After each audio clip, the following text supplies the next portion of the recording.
Well, you're looking down at the end zone, a place that I will be very shortly, as we have about 5 minutes before the team will take the field through the tunnel. I'll be working my way down to that area here very shortly, and we'll turn the audio as I go downstairs over to Andy Munsing here as we get set to remember Coach John Wolfgram for John Wolfgram Remembrance Night. So I will be involved with some of the on-the-field activities. In about 5 minutes, the team will come through that tunnel, and we'll be down on the field live here very shortly. But first, why don't we take a break? We'll hear from some of our great sponsors, and we'll come back live from the field after this. For years, you've worked hard, saved wisely, and dreamed of this moment. Retirement is one of life's biggest decisions. You don't have to navigate it alone. With Gosline Retirement Planning by your side, you can retire with confidence. We're a team of fiduciaries who specialize in the transition from work life to retirement life, and we're here to help. We at GRP are committed to building a plan that lets you live and give better than you thought possible.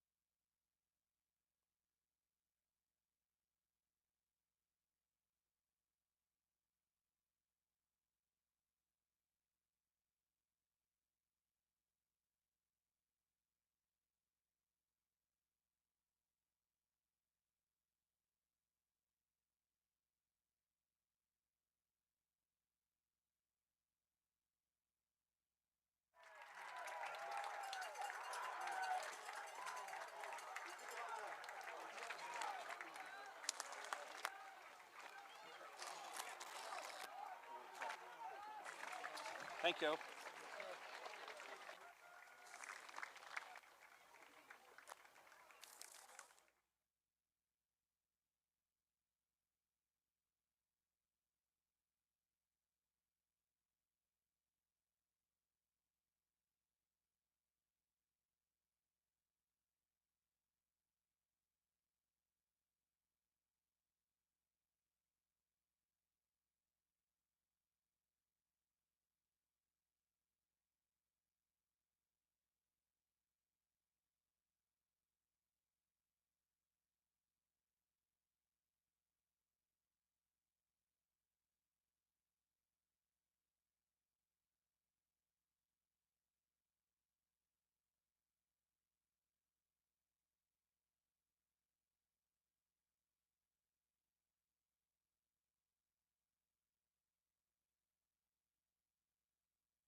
Thank you so much, Nate, and thank you for your help with this.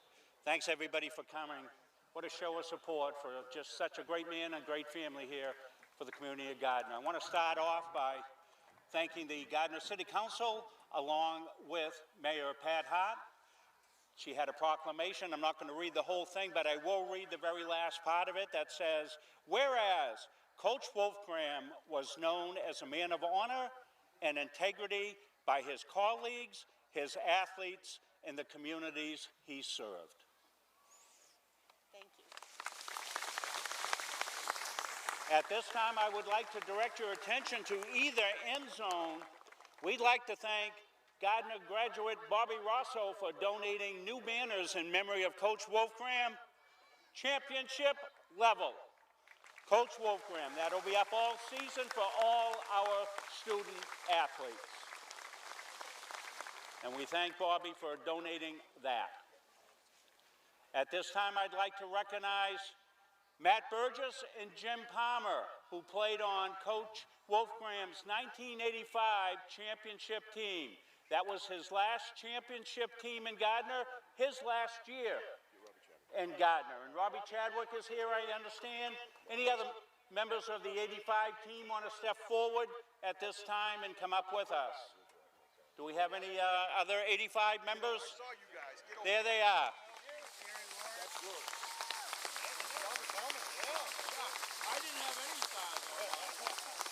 And on the back of that, the picture of the 85 team and all the signatures of the kids on that 1985 team. And that's an old helmet from back in the days, and it's a wonder any of these guys got any brains left wearing those helmets back in the day. That's Robbie's helmet. So on behalf of the 85 team, to Adine and Beth here, we'll make that presentation, gentlemen. Ricky, want to do the honors?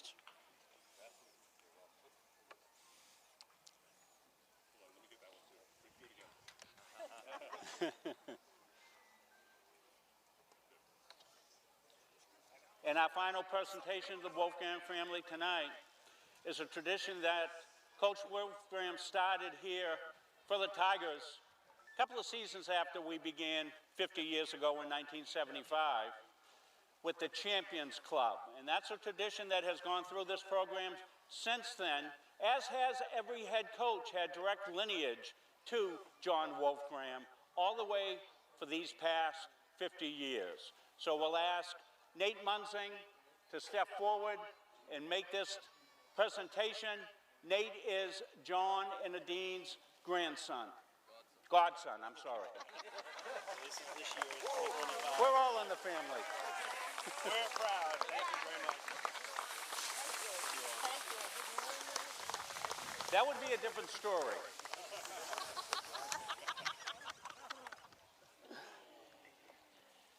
So with that, we'll pause here. Let's pause right now for a moment of silence as we remember Coach Wolfgram, his legacy here in Tiger Town.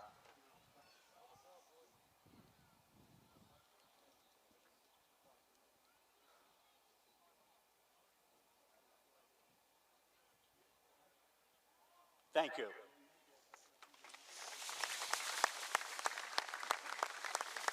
So I think Sam Shaw Jr. is going to do the honors upstairs. Sam, you can let us know if you've got the picture taken, all right? He says he's all good. And we're all good here in Tiger Town because we remember that great Coach Wolfgram. So thanks everybody for coming out. What a great tribute to Coach. Hats off and great job. I want to thank the Oceanside folks for understanding what we were doing here tonight as well. So, we'll do what Coach says. Let's play.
For years, you've worked hard, saved wisely, and dreamed of this moment. Retirement is one of life's biggest decisions. You don't have to navigate it alone. With Gosline Retirement Planning by your side, you can retire with confidence. We're a team of fiduciaries who specialize in the transition from work life to retirement life, and we're here to help. We at GRP are committed to building a plan that lets you live and give better than you thought possible.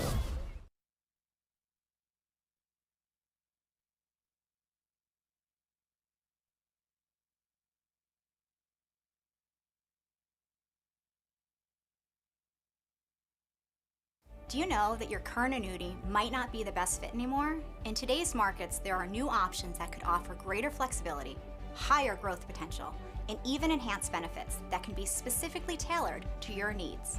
Upgrading your annuity doesn't just mean better rates. It's an opportunity to explore these new innovative options designed to help you get more out of your investment. Don't settle for outdated terms. Contact us today to learn how upgrading your annuity can open the door to better opportunities in your retirement. Our goal in public service is to improve the quality of life in communities. This is the Public Service and Social Sciences Department. We originally started with criminal justice, and then we added more programming. I'm in the forensic science program. I want to become a state fire investigator. State trooper. I want to be a game warden. Forensic psychologist. Behavioral health professional.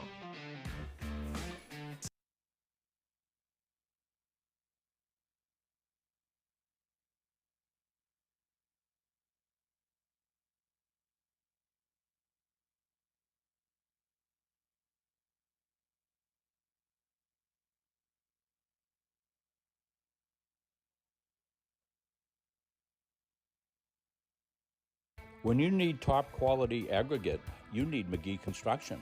From gravel, sand, and crushed stone to specialty materials, McGee Construction has supplied Maine's contractors and homeowners for over 35 years. No project is too big or too small. Whether you're building a driveway, a home, a highway, we've got the materials you need delivered on time every time. For reliable service, expert advice, and high-quality aggregate, trust McGee Construction. Built on trust, driven by quality. At Randolph Hardware, our game plan is simple. We offer way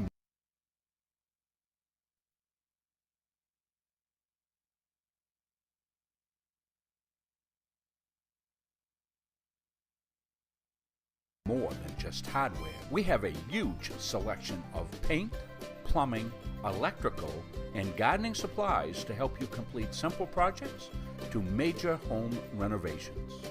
We also offer a rental center, factory authorized power equipment repair, and the best tool selection around. So stop in today and let the Randolph Hardware team help make your project a winner.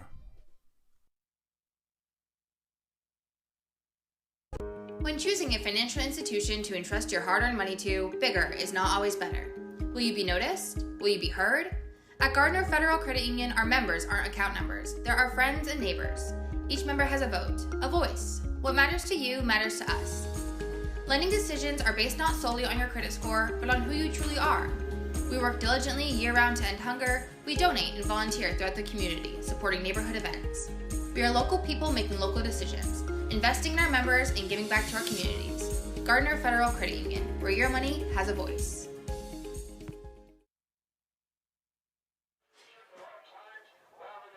Well, we're back here live at Hoke Field. The old coach had a, as Coach Wolfram would say, a 7th, 8th strider. Back up in here to the press box to get ready to call this one. Jim Palmer will be joining me shortly, saying hello to some of his teammates downstairs.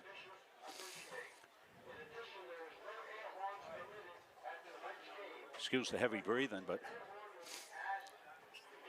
Coach isn't quite in the shape he was 50 years ago when it came to Tiger Down 1975. We welcome everybody in here, back here to Hoke Field and Gardiner. Rob Munsing, Jim Palmer, Andy Munsing on our camera. We'll pause here for the national anthem.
Well, we hope everybody enjoyed that ceremony. Try to keep it brief here because, as Coach Wolfgram would say, he would not want anybody to get in the way of the game here tonight. So we kept it brief. That's what the family wanted.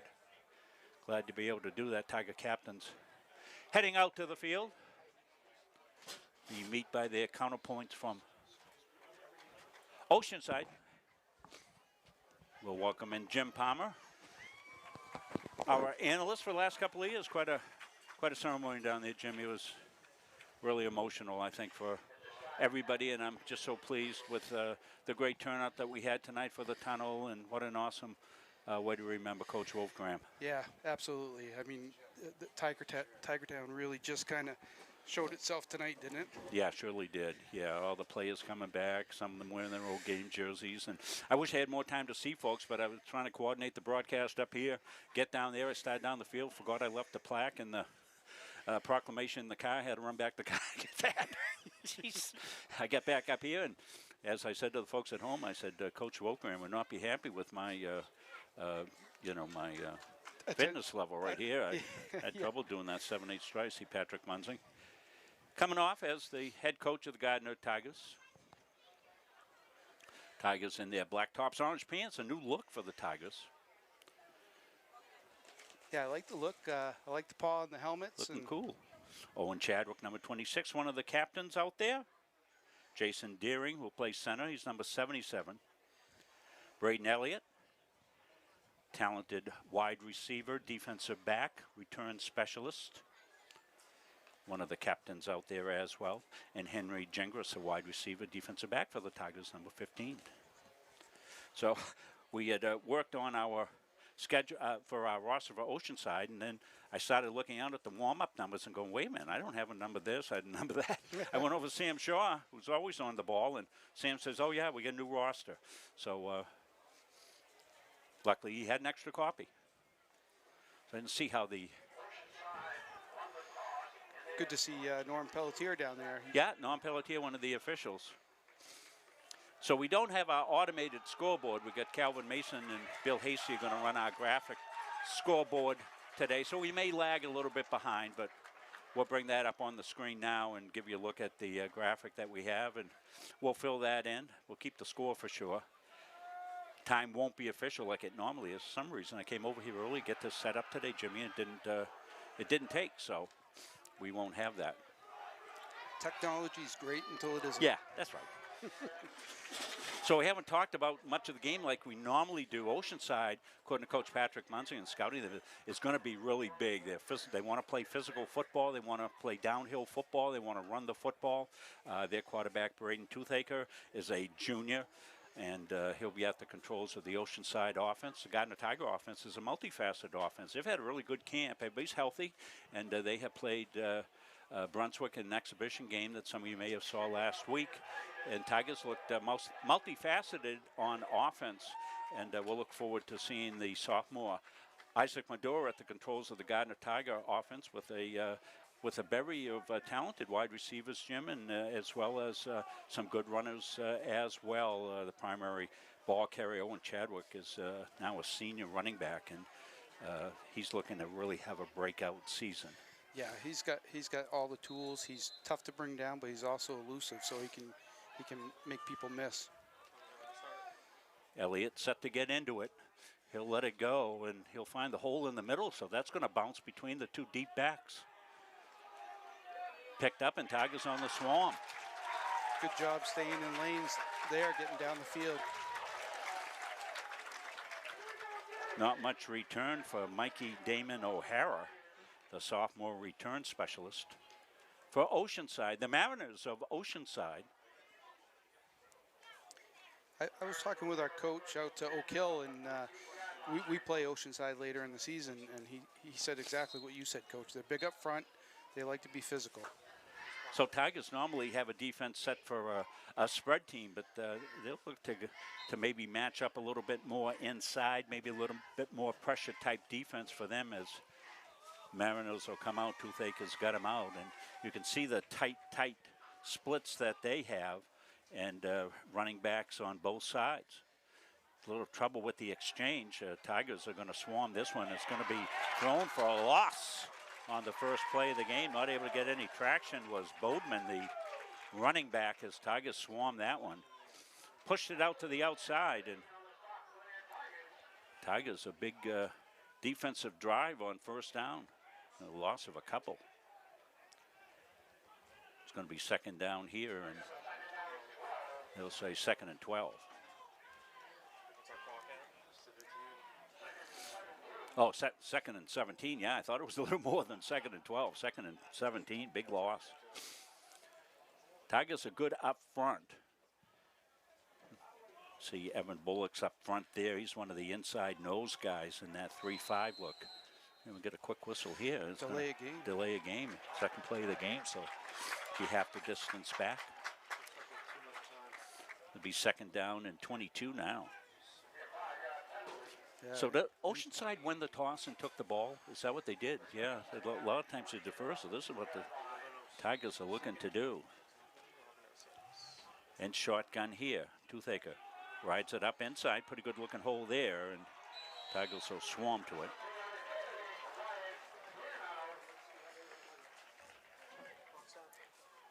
Looked like I saw Peter Doobie in there. Yeah, on Peter the tackle. Doobie in on the tackle, one of the linebackers for Tigers, number 22. They got quite a bit back there. So that'll bring up a 3rd and 7.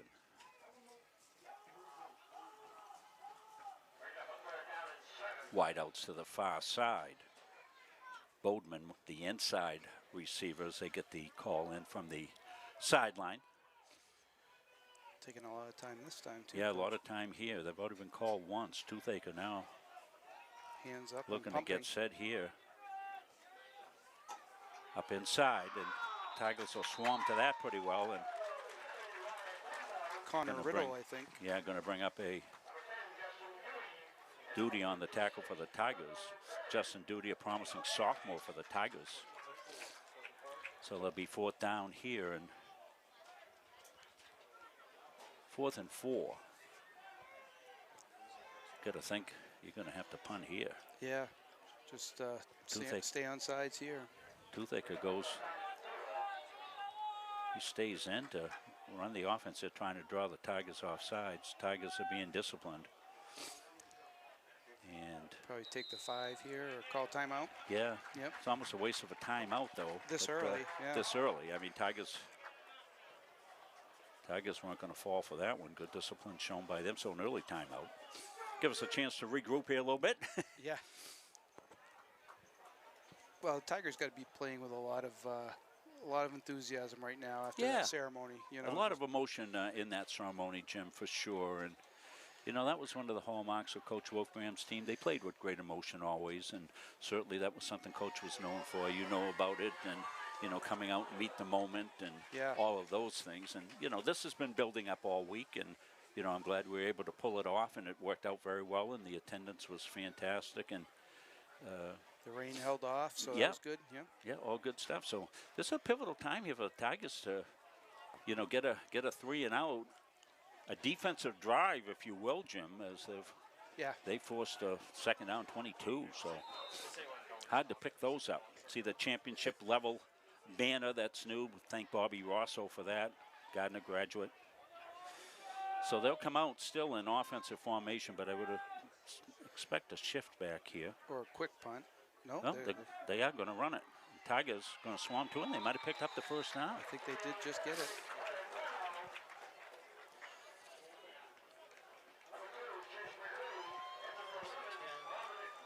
Well, that's a gutsy call. That was quite a gutsy call.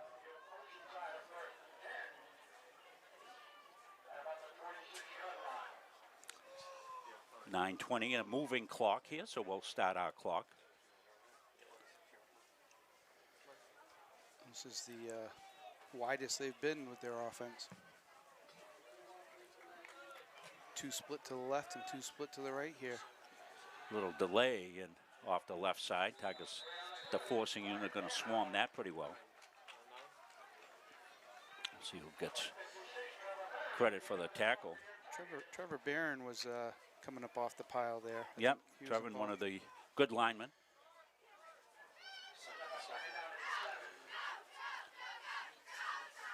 .8:42 left here. We're just underway. 2nd down, 6 to go. Tigers look like that defense. It looks like a really athletic defense. Yeah, they can really run, Jim. They're big, but they look like they're very athletic. Even the guys up front. You talked about Barron and Bullock up front. He can run. Low snap. Quarterback keep off the left side. Tigers will come up, and Elliott with a nice tackle off the edge. Braden Elliott. That'll bring up a 3rd and 6. 3rd and 2, Coach, here. 3rd and 2, I'm sorry, yeah. Yep. Hadn't updated the scoreboard. We're working at getting our time going.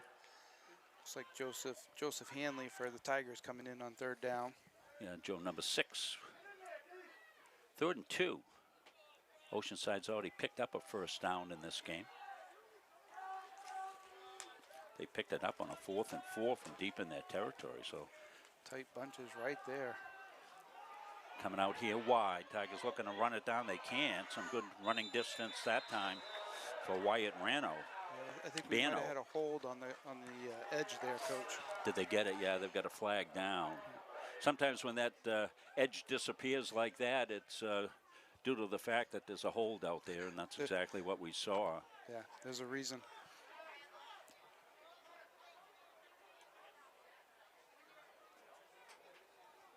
You know, it was a good-looking play, but sometimes the illegality of it comes in, so that's going to march it back. Be back inside the... Right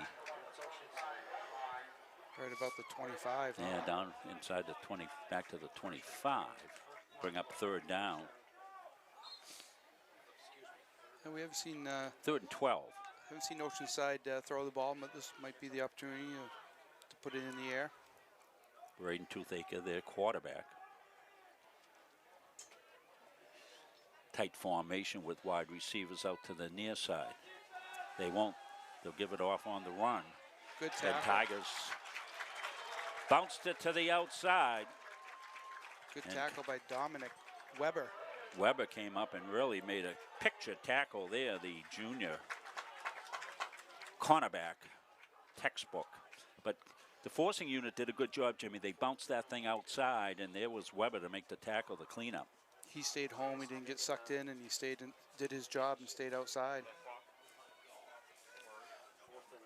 So like 4th and 9, and I'm not sure they have a punt team, Coach. You've got to think that they might go for it here again. So Tigers have nobody back. They're expecting an offensive play, and they'll quick kick it, and it squibs up the middle. Tigers call poison, get out of the way of it. And Tigers going to go into operation on the Oceanside side of the 50-yard line. That punt came squirming out. I think it came out through the tunnel. Yeah, yeah. I mean, it was a funny-looking punt. It was from about 4 yards, and he's really not protected in that sense of it, Jimmy, as a punter, because he's really not a punter. You can't assume that he's going to punt the ball. So. Yeah, and he's only four or 5 yards back from the center, so he doesn't have a lot of room to work with. So 6:33 left here in the first. We'll stop our clock and catch up to it. Tigers will come out, as we said. Madore, the quarterback. Chadwick, the running back. to his left.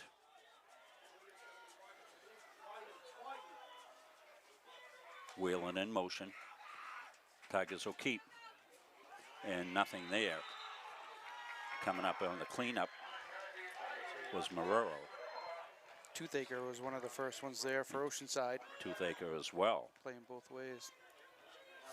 So Tigers lose a yard or so. It'll be second down, 11 to go. First possession for the Tigers.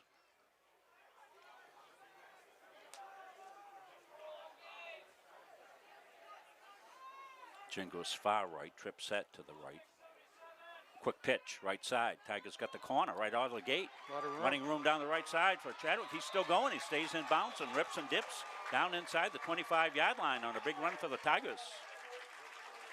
Yeah, that was a big rip and dip there, Coach. Owen Chadwick got the corner. Tigers go hurry up. They've got a 1st and 10 at the 27-yard line. Tigers want to run that again, see if they can get the corner again. They do get the corner. Good stock block outside. Chadwick down inside. He's still going. He's inside the 10-yard line. So back-to-back, quick tosses to the outside. And when I talked to Coach Patrick Munzing, he said that was going to be part of the offensive game plan. They thought that they could use their speed to get to the outside. Oceanside really big and tough and hard-nosed, but the Tigers, a quick team, thought they'd have that advantage. That wasn't a very pure play, but they did get the corner. So they're down at the 11-yard line. They're 1st and 10. They can get a first down just inside the 1-yard line. Medor got duty this time. He wants to throw. Throws over the middle. Oh, boy. That was going to be a walk. And Chase McGrain, I think Chase said, oh, my God, if I catch this, you know I'm walking in the end zone. Yeah. And he, as you sometimes do, took his eye off the ball, Jimmy. Yep. That's exactly what it looked like. He was wide open, sat right in the middle there behind the backers. Second down and 10 to go for the Tigers, their first drive of the day. Duty, the running back, he's going to go right side. Duty's looking to get the corner. He's got the corner. Duty, 5, 4. He's in the end zone for a touchdown.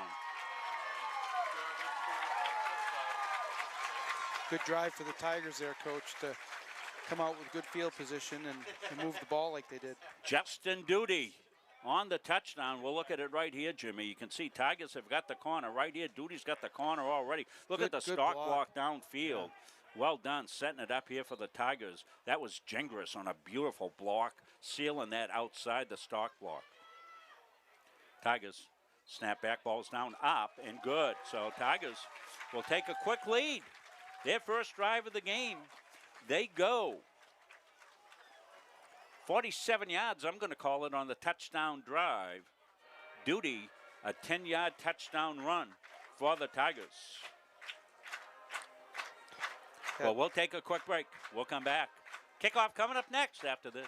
For years, you've worked hard, saved wisely, and dreamed of this moment. Retirement is one of life's biggest decisions. You don't have to navigate it alone. With Gosline Retirement Planning by your side, you can retire with confidence. We're a team of fiduciaries who specialize in the transition from work life to retirement life, and we're here to help. We at GRP are committed to building a plan that lets you live and give better than you thought possible. So it'll be Captain Braden Elliott. Kickoff for the Tigers. Had a good kickoff the first time. Put it right down in between the two deep players, and he's got another one bouncing around here. Tigers will swarm on the kickoff coverage, and returned by Todd Reed. Tigers, good special team tackle there. So Tigers up 7-0. 5:30 left here in the first. Oceanside. Their second possession, they did pick up one first down on their previous possession. Andy Munzing running our game camera here tonight. Bill Hasty, Calvin Mason doing our graphics.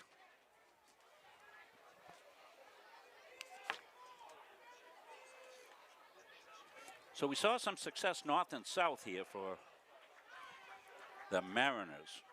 They're taking their time with getting to the line of scrimmage. Toothaker, the quarterback, number 6. He's set now. He's going to keep it up the middle. Tigers looking to swarm it at the second level, and they do. A couple-yard gain, tough gain up inside. Tigers will clean that up. Doobie in again for another tackle, cleanup tackle, but pretty good job there. Yeah, I'm impressed with the Tigers getting to the football after the first initial hit. There's 6, 7 other guys coming in. Well, Tigers can run, as we said, and they swam to the football pretty well. Another hallmark of Coach Wolfram, but a 5-yard pickup. So 2nd down and 5. Might be generous there on that. Toothaker wants to keep again on the delay. He'll be lucky to get back to line of scrimmage as he is met rudely by a host of Tigers. Linebackers stepping up. Chadwick from his linebacker position. Eben Whalen was there. And Whalen and Chadwick, I mean, all you got to do is close your eyes and go back a couple of generations, and you're calling the same names, aren't you? Huh? Yeah. That's fantastic. I saw so many great guys down there from back, and all the great names. Robbie Chadwick was down there from class ahead of you, and Ricky Malinowski from the class 85, Matt, and fantastic. Wants to throw, pulled it down, and I'm going to keep. That ball almost came out. Doody in there, Doobie in there. But those linebackers are cleaning up. You know that the guys inside are doing the job as well. Those down guys inside. Bullock's been in there. Tyler Turtelot in there now. They switch off inside there. Yeah, if those down linemen can take up space, and it keeps those backers free to make plays. Very tight formation. 4th and 1. They're going to push it left side, and they will manage to pick up that 1st down. We can see a different level of approaches, Jimmy. The Tigers, you know, using their speed, they want to get outside. Oceanside, you know, they're looking to run behind some of those big guys they got in there. They got, you know, Big Henry McAllister. He's one of the big guys. Maddox McMahon, number 65, is a house. Yeah. They've got big guys inside. They want to push north and south. Yeah, not a lot of big play potential for them with what they're doing offensively. Tigers look like they've stacked inside. Try to take away that inside. Going to be a little toss outside, and that's not going to fool the Tigers. But a good piece of staying on his feet by Todd Reed. But Reed's going to get swamped under pretty quickly. Yeah, Braden Elliott was the first one there. Did a good job breaking down on the tackle. Sometimes you can run right by that, but he did a good job of breaking down and hanging on. Yeah, Elliott read it because he says, well, they throw that play to me. I recognize that play. 2nd down and 14, loss of 4 on the play.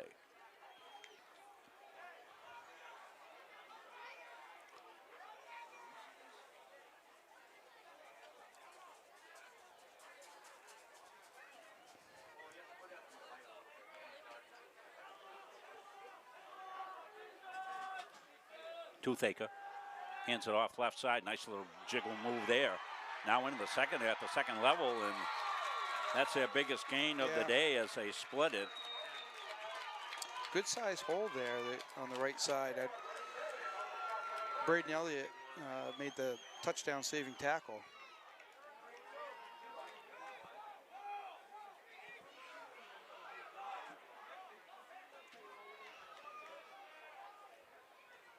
That was Reno with the big gashing run. Tigers up 7-0. 2:50 and a moving clock now.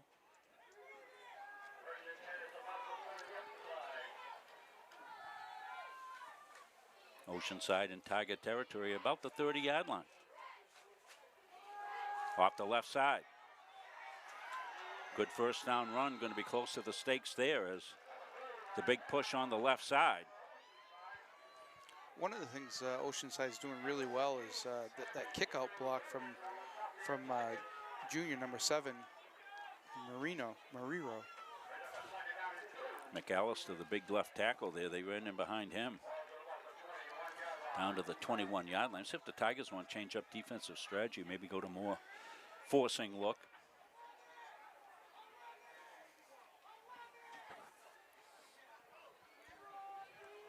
Wide receivers out to the near side, but they've been more decorative than they have been anything else, as they'll get the play finally signaled in. And they may have a delay again. That's the second delay penalty. And they are taking a little bit of time. I'm not sure if they're signaling in or they're going to wristbands on that, but they're wristbands. Sometimes you get that on the first game of the year. Game, yeah. They're all looking at wristbands, so I think they're trying to get it in by wristband, but they've been late a couple times.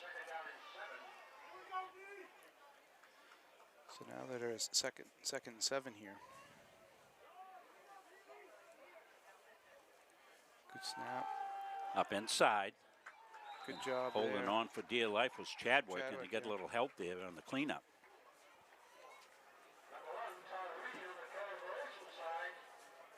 That was Bodman on the carry. Maybe third and 4, third and 5. Well, you know it's 4 down territory because they've gone for it on 4th down a couple of times already. So Tigers want to know that. I'm going to say it's 3rd and 4.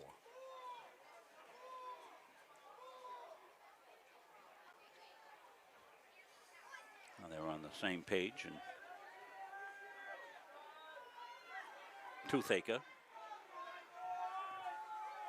gets set to call signals.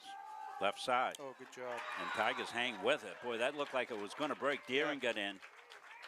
And Evan Bullock, a nice tackle. The guys inside, Bullock and Deering, doing the job on that one. It was open for a split second. It was. But it closed quick. They got off their blocks and made the play. Sometimes you get off the block and you can't make the tackle, but the big guys did it.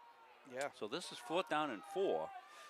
And you may think, okay, well, that's probably a passing down, but Oceanside hasn't shown that that's what they'll do, and they won't. They will run it up inside. Tigers, I think, are going to hold. I think so. We'll see what the spot is. It's going to be close.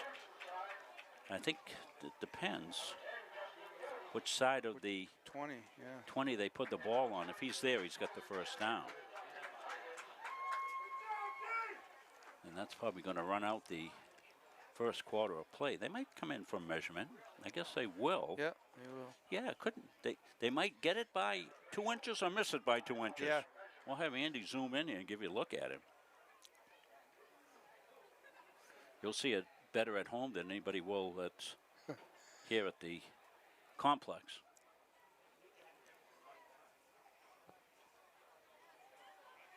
Ooh.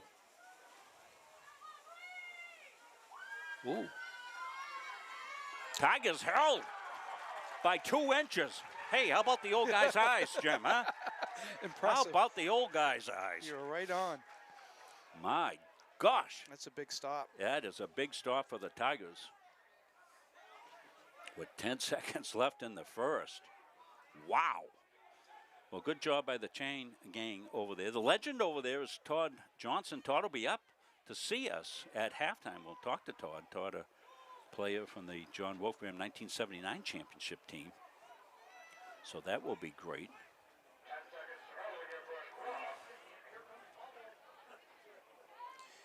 I wouldn't see why Gardiner wouldn't keep going to the outside here until they stop it. Yeah, they've been able to get the edge, haven't they, Jimmy? They've controlled that part of the game. They've got quad receivers out here to the right side, empty set. Got to think maybe it's going to be a jet sweep. Speed, yeah. They do with Elliott. He's trying to get the corner. Can he get it? Gets it late, but he still picks up 4, 5, 6 yards. Yeah, and that's a late hit out of bounds. Let's see. Well, it was close. It was close. We're playing football, so we'll let him play. But that's a pretty good pickup again to the outside. The first time they've run the jet sweep, they're going to pick up about 5 yards off it. And they're going to get one more play. They went out of bounds with 2.8 seconds left, so Tigers will continue with this drive, one more play.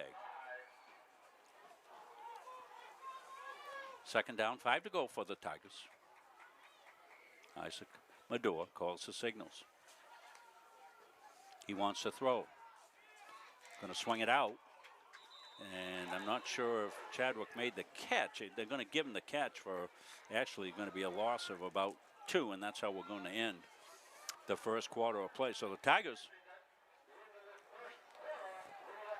with a touchdown run by Justin Duty,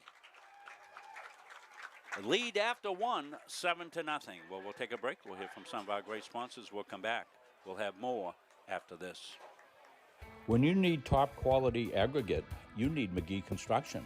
From gravel, sand, and crushed stone to specialty materials, McGee Construction has supplied Maine's contractors and homeowners for over 35 years. No project is too big or too small.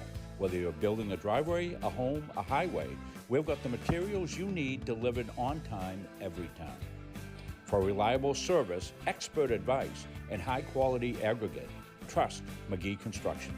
Built on trust, driven by quality.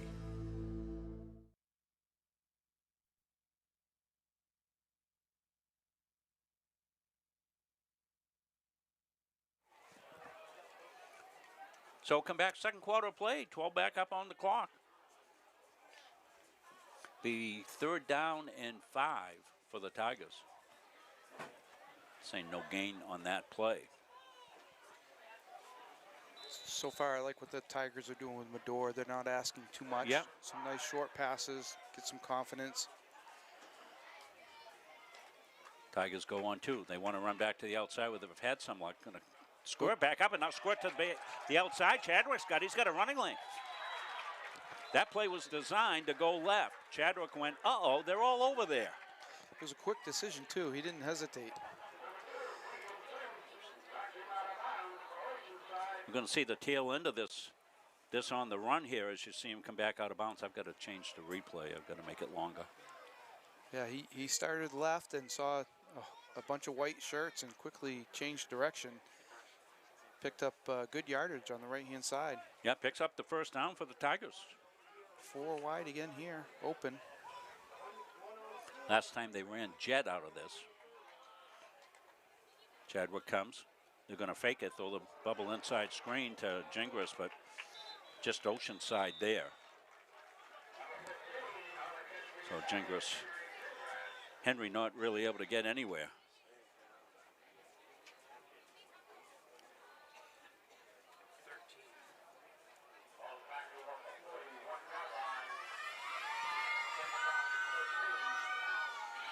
Saw Coach Burgess down there, Coach. Yeah, it was great to see. Good to see him. Sure was. So 2nd down 13, lost by the Tigers. 7-0. We're early in the second quarter. Glad you could join us here on Munzing Media. Rob Munzing, Jim Palmer here. Medor. It fakes it. Now he comes up inside. Tigers fake that pitch to the outside, and the keeper, pretty good yardage up inside for Medor. Yeah, and they even did a false pull on that, Coach. One of the linemen pulled to the left and ran it right up the middle. Nice design on that play. Makes it a little more manageable 3rd down, 3rd and 8. You like the false pull just to make sure the linebackers are staying honest. Yep. Yep. Exactly. So thrown situation. They had Chase McGrain, remember, over the middle there on a little stay pass there. That might be something they come back to. Whalen goes in motion. They want to throw. Medor wants to throw. Oh, up and over behind. and Yep. just a little bit behind Whalen on that one. And Tigers incomplete pass will stop the clock. Good chance to pin him deep here.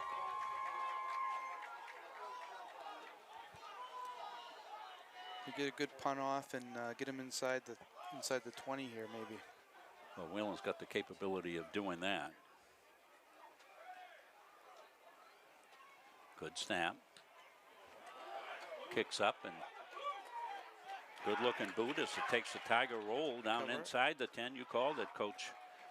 Down to about the 7-yard line. Yeah, good punt. So good little punt there. Tigers playing field position as you should. You're ahead in the game. You control the scoreboard, and Oceanside will have first down. 1st and 10. So far, though, Coach, for the first game of the season, not a lot of penalties. You know, you tend to see a lot of penalties early on, and both teams playing pretty disciplined and pretty clean. Other than the couple delay games, but had the one big hold on Oceanside set them back. But.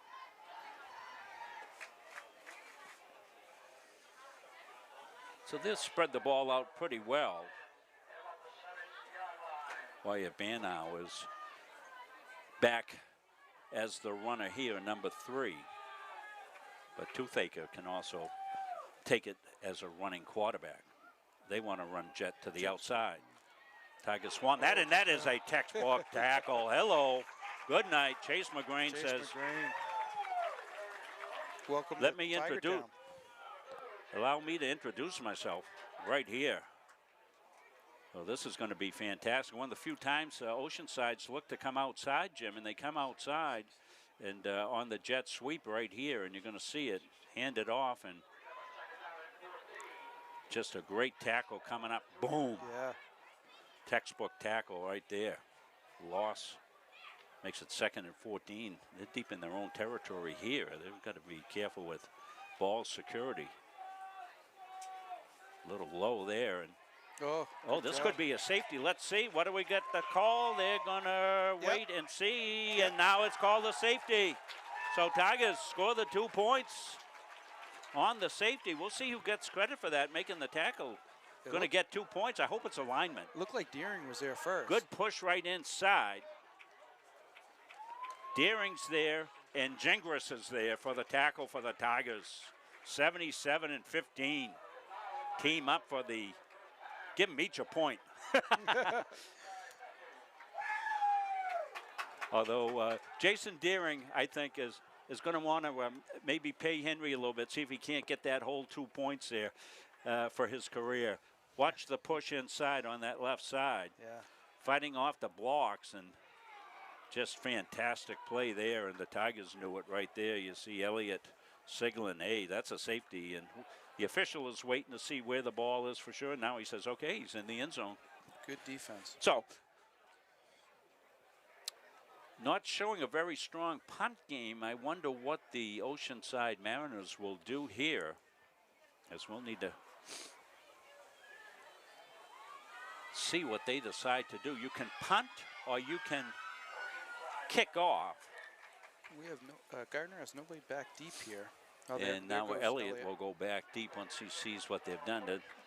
They're teeing the ball up. Yeah, yep. So we haven't seen them kick off yet, so they will kick off here. I don't see that they have 11 guys out there right now for Oceanside. Oh, here it comes. Yeah, they've got a late arrival. 1, 2, 3, 4, 5, 6, 7, 8, 9. I still only count 10 guys out there. And now we got, did they take a timeout to get somebody out on the field? I think that's what they did. We got a flag, yeah. We got a flag back here. So they're moving back 5. Well, Tigers need to realize this is a free ball, just like any kickoff. It's a free ball, whether it's punted or. I remember one time we had a safety again. I think it was in a Coney game. Chris Whalen punted and skied one, and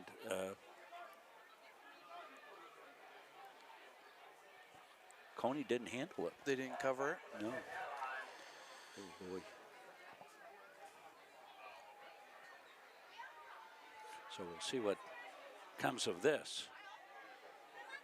Elliott's on this side of the 50. So Tigers should get good field position out of this no matter what. And Elliott is a threat back there. It'll be a little pooch punt. Tigers will take it, and they'll take a knee right there. Yeah. Second line, that's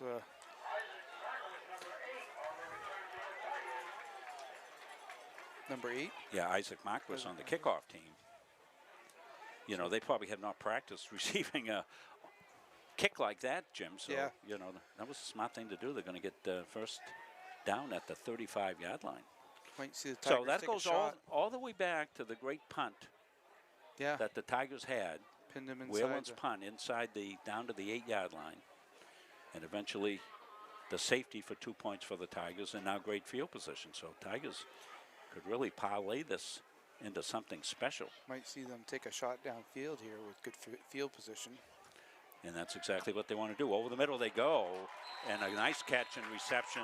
Pretty good coverage here, but they get it to McGreen down the middle. Yeah. They went to Chase earlier, remember, and he looked upfield. That time he secured it in. I mean, he was pretty well covered there, and good coverage was being out. Hurry up Tigers offense want to again. hurry and see if they want to dance back to the outside. They won't. They'll throw. And Medore's going to keep it and get down for his safety. They'll pick up a couple of yards. Had a guy open. I think he had Gingras open in the left flat. Didn't see him pull the ball down and took off with it. Caden Malloy with the stop for Oceanside. Brings up a second down. Going to pick up probably just a yard or so on that. 2nd and 9 for the Tigers.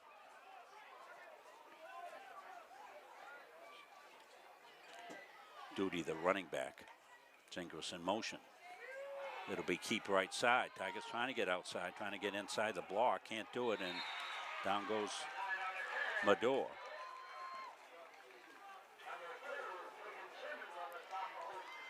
So Oceanside, good sudden change here. Keegan Sims with the tackle. As Tigers go backwards. Probably in 4-down territory here. Try to pick up 3rd down and 15 to go. Yeah, maybe pick up a bunch of it here. Don't try to get it here. Yeah, try to get half it. Try to make it 4th and 6, 4th and 7. They've had McGreen over the middle. Evan Bullock, a little gimpy coming out here. Medore wants to throw.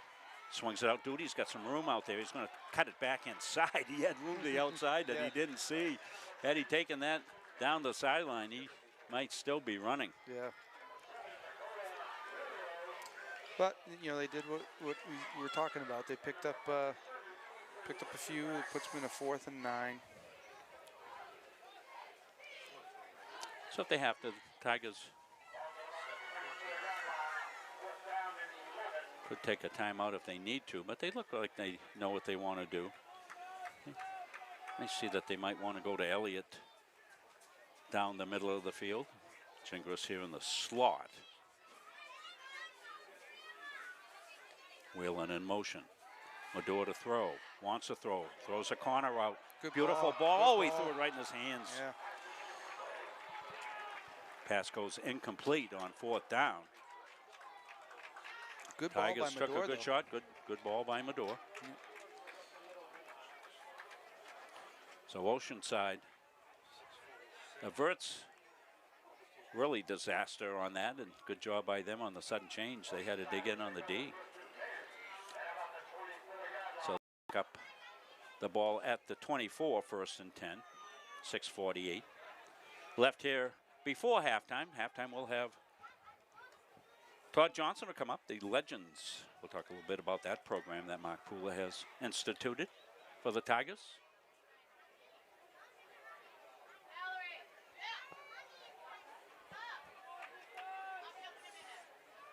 Foot-to-foot splits here. Yeah, they're real tight. Toothache under center. He wants to run the quarterback keeper, and Tigers right at duty in there, clean up duty. Gingras as well. Going to lose a little bit. So that was the old snowplow offense. Yeah, it's almost like he didn't follow the wedge there and bounced outside of it. 2nd down, 11 to go. 2nd 12, actually.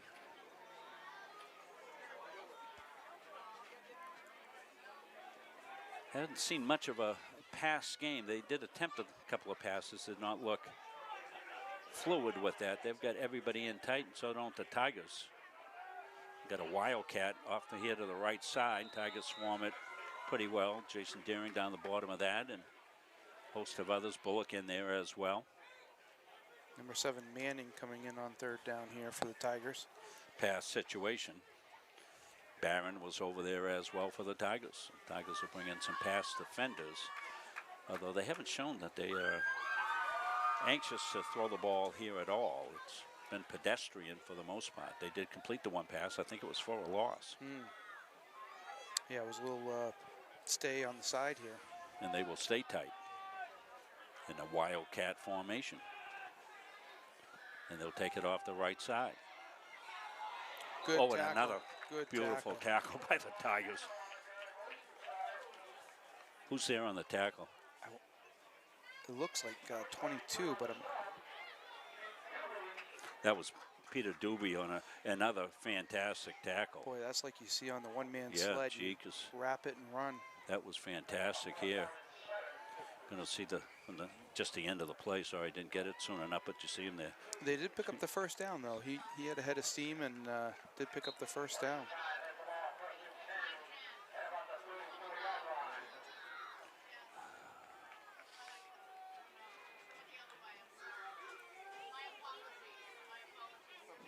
I hope the stream is going out all right. We seem to be internet issues here at Gardiner. And I hope it's not too choppy. Had that problem last week here too. Tigers will swarm that on first down. Host the Tigers there in black shirts. Going to throw back the loss. Big difference with the Tigers defensively this year. They much more physical and they get to the football a lot better than years past. Yeah, really swarming it well.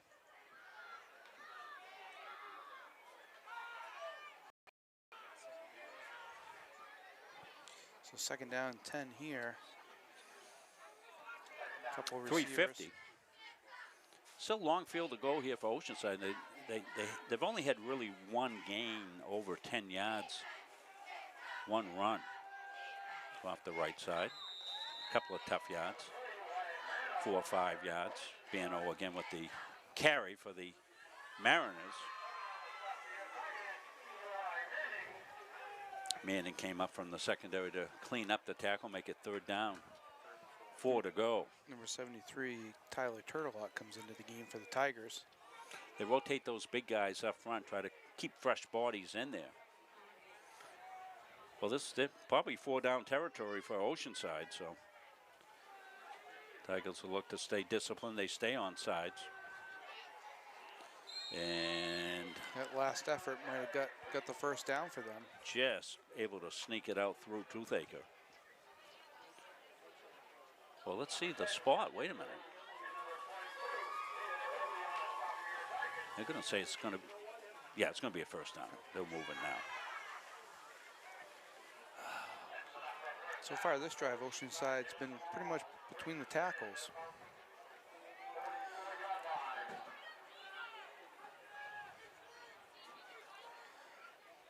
They got two minutes and 40 seconds to pick up about 55 yards here. So we'll see what, we're not in a hurry to get the play in right now.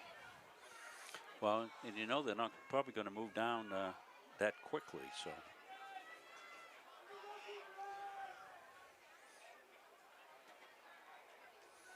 Quarterback draw. Good cut. They've got good runners back there. It's a good, strong run by quarterback Braden Toothaker.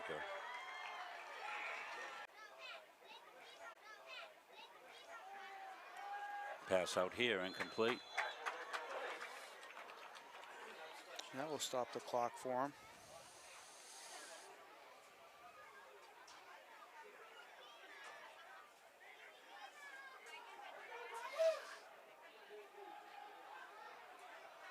.145. Got a stop clock here, Calvin.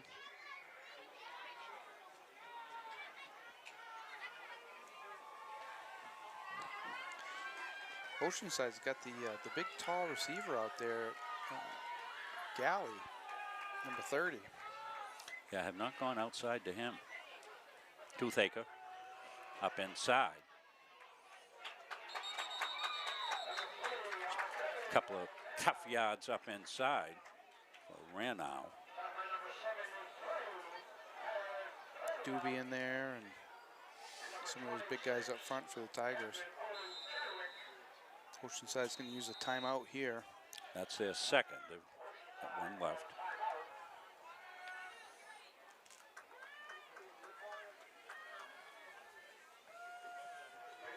Tigers up 9-0, but Oceanside into Tiger territory.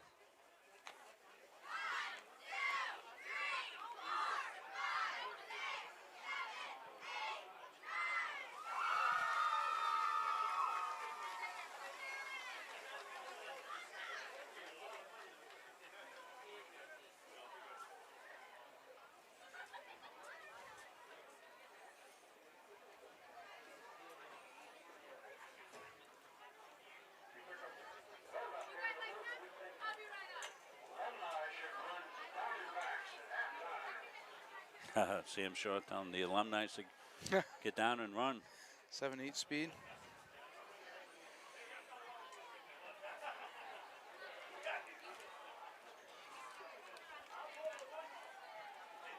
They would have had to start stretching pregame to run down and backs.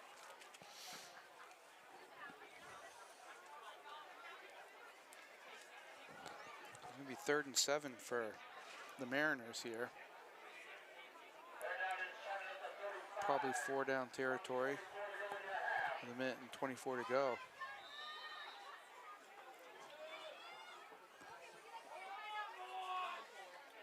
Yeah, Bodman in the backfield. Fake. And incomplete as they went down for the first time trying to hit the wide receiver, Mikey Damon O'Hara, incomplete. Stop clock. Looks like Toothaker took a pretty good shot there at the end of that. 1:20 left in the half.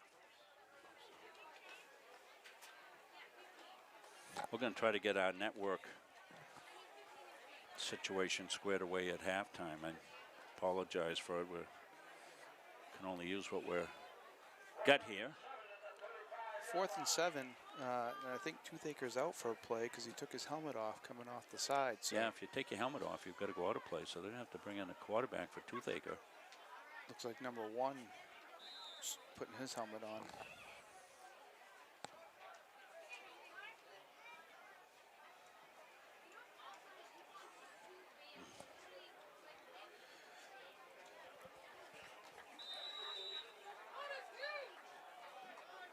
I'm going to use a timeout here, the last one.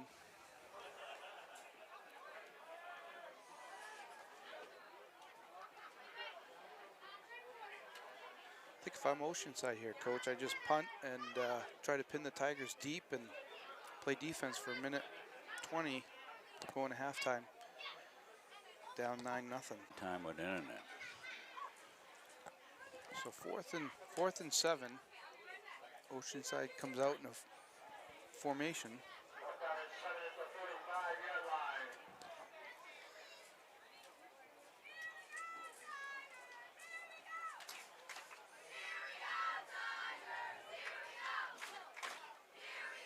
Fourth and 7. Can't get the number of the new quarterback there.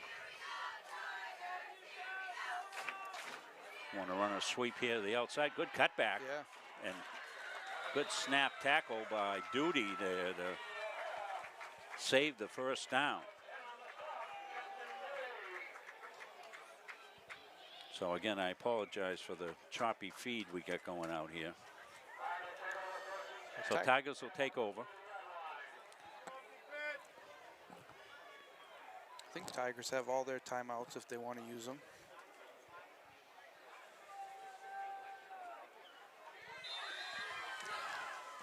I think here what you want to be careful of is a turnover and putting it back right in Oceanside's hands. So you want to be careful and either run that clock out or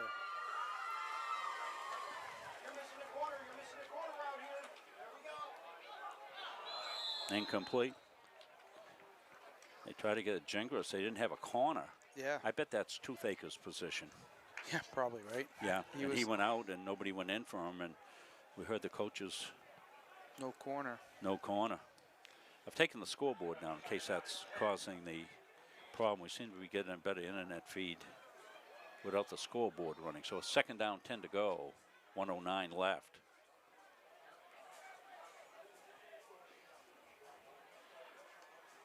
Tigers going to the pass game. Medora wants to shoot down the middle. He does. Ooh. And stretching out, almost making a great catch. Not quite able to pull it in. For the Tigers was Chase McGreen. Yeah. pretty good coverage. Tried to use the middle of the field there. Laid it out there nice for him, but just a little out of reach.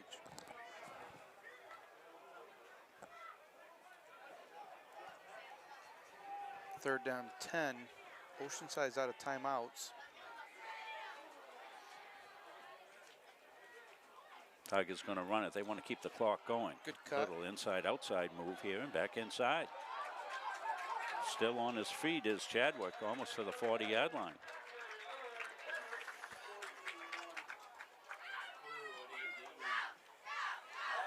Almost picks up the first down. It's going to be real close. Fourth and short. No decision for the Tigers. Oh, you got the first down. They're going to give him the first down.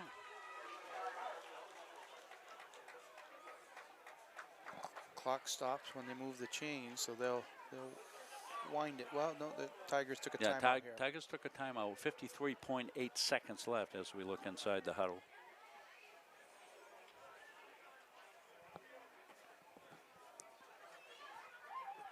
Stay with us at halftime.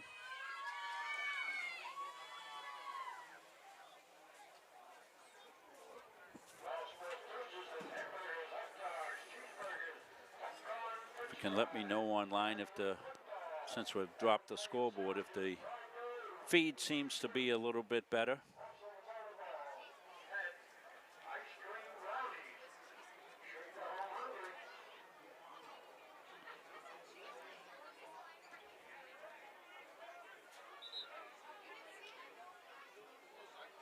Looks like Toothaker's still out of the game for Oceanside on defense.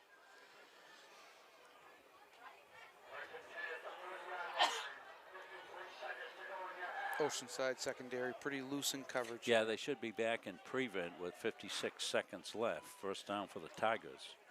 Mador looks downfield. He's going to fire out in the flat. He's got his man. Inside back outside. His duty and down to about the 45-yard line of the Oceanside Mariners. So Tigers going hurry up here. They'll stop the clock at 45 seconds to move the chains, and Tigers go and hurry up, and they executed that very well. Mador, and underneath, down to about the 41-yard line. Tigers probably need to spike it right here, or they're going to take a timeout. Yeah, looked like that completion went to Eben Whalen. So Whalen.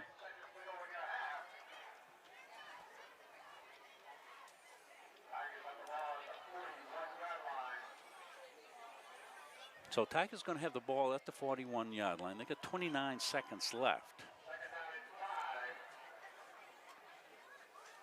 Haven't really seen too much of the kick game for the Tigers, so you don't know how close they have to get into field goal range here. They did kick a field goal in the exhibition game against Brunswick, 2 extra points. Kicked the extra point today, so they do have that capability, but they're going to reset the clock to 33 seconds. I think I saw Levi Moore on the side here kicking into the net, so he might be their freshman field goal kicker. Extra point. Yeah, we didn't catch a number on the extra point. I apologize for that. Tigers going to the wristbands, checking things out.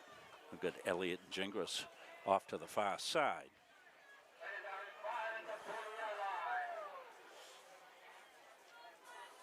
Pass situation for the Tigers. Clock will start on the snap. Wheeling in motion, cross motion comes back. They want to throw. Mador swung it out. They were trying to come to the check down on that Chadwick. Incomplete, 28.2 seconds left. Looks like we might have a hold on the Tigers here. Been a pretty clean game, as you had said, Jim. Yeah.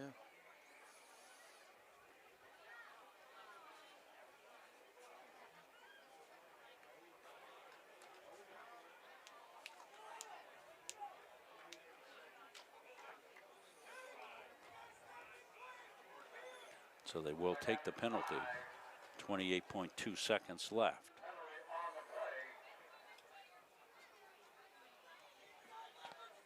Third down, about 16 here. First down. Yes, first down and long. So see if the Tigers can take a shot down the field. Trying to give Medora time to do it. He slings it. It's intercepted. Oceanside with the interception. And it'll be close to running the clock down, but the interception by Bodeman from his secondary position, Matthew Bodeman, stepped in and will negate that Tiger drive. It was worth a chance to take it. And yeah, looking to hit somebody across the middle again. so the Tigers will look to play out this final 16 seconds. Oceanside without any timeouts. I believe they've used them all, Jim. So yeah. Might see them just take a knee. And yeah, you haven't seen them with the ability to really get the ball down the field. So Braden Toothaker back in the game, so it's good to see him back in the game after taking a shot. Van now back there with him, and he'll get the ball off to the right side. And just trying to make sure he's got ball security, and Jingles will come up, make the tackle, and they will let that clock run out. And that will end the first half of play with the Tigers with a touchdown and a safety. They lead at 9-0. We'll take a break. We'll come back. We'll try to work on our technical issues and see if we can get you better feed out of here going forward. We'll be back after this.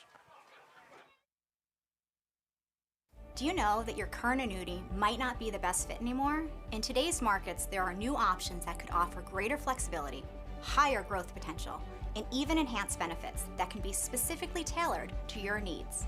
Upgrading your annuity doesn't just mean better rates. It's an opportunity to explore these new innovative options designed to help you get more out of your investment. Don't settle for outdated terms. Contact us today to learn how upgrading your annuity can open the door to better opportunities in your retirement. For years, you've worked hard, saved wisely, and dreamed of this moment. Retirement is one of life's biggest decisions. You don't have to navigate it alone.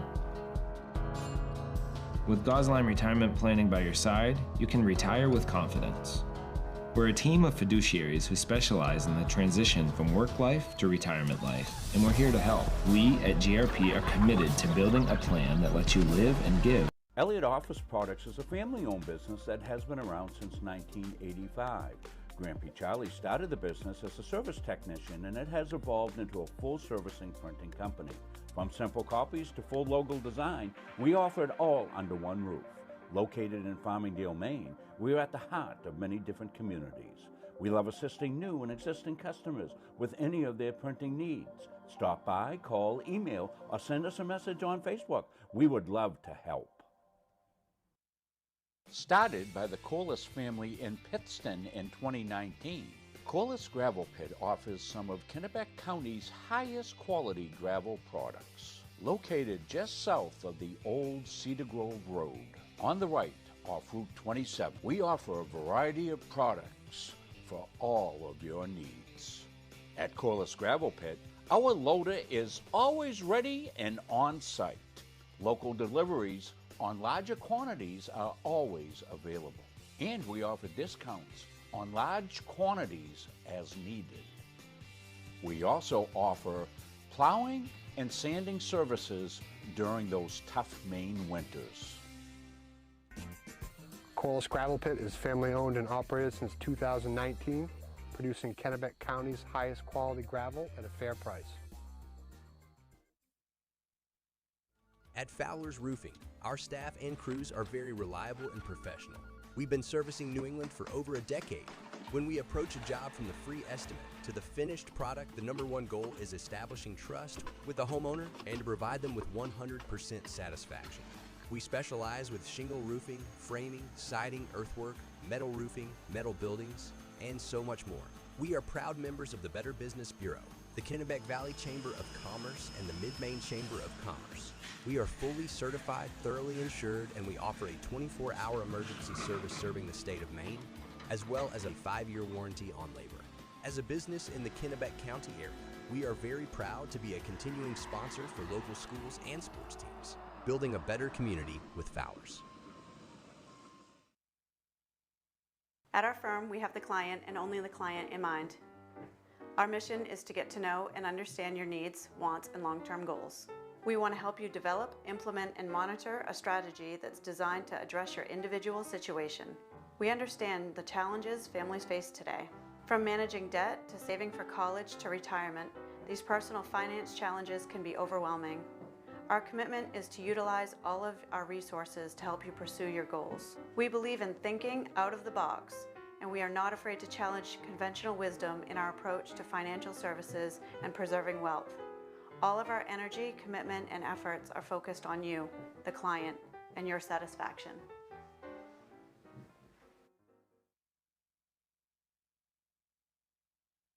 At Central Maine Community College, we are building things that last. We're investing in technology, new facilities, and offering more degree programs than ever before. You can get the traditional college experience at a fraction of the cost, and for some, it's even free. Wait, did she just say free? That's right, free tuition for Maine high school grads from 2022 to 2025. Set your goals and find your path at CMCC. Let's build a future together. Jeff Harder here, partner of CBU Advantage. Hey, if you're looking for a career that puts you in control, CBU Advantage can help show you the way. Become a licensed Medicare health plan sales agent. We will give you the tools to unlock six-figure income potential while making a meaningful difference in the lives of your clients. We're going to provide you with the ability to generate year-over-year income growth, all while owning your own business. You can even work from home if needed. In short, enjoy financial freedom and the tools to succeed in a thriving business. Let's have a conversation. We'll talk to you all soon. So we're back up here at halftime. We're bringing in the legend, Todd Johnson, member of Coach Wolfgram's 1970-19. First off, Todd, talk a little bit about the emotion down on the field, you know, with the tunnel and the pregame activity, huh? Yeah, just seeing all the former players and just talking to them and knowing how much the coach meant to them. And to so many people, you know, in so many different ways. Yeah, it's just it was a great turnout at the beginning of the game. And what a great way to kick off the season. And, you know, you're kicking off the season as part of Mark Pooler's Legends.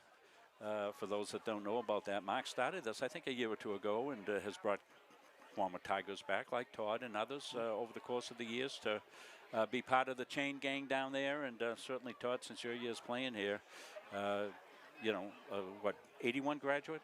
81. 81 graduate, Gardiner Area High School, and multi-sport athlete here. But you have been in the community. You've been a supporter of the following generations of athletes, Todd. I coached you back in Babe Ruth baseball for the very first time that you and I got together there. We're doing an all-star team back in the late 70s. And, you know, you've been part of this community. Talk a little bit about what it means to be a member of this community, Todd. Well, you know, Gardiner's just such a special place. It really is.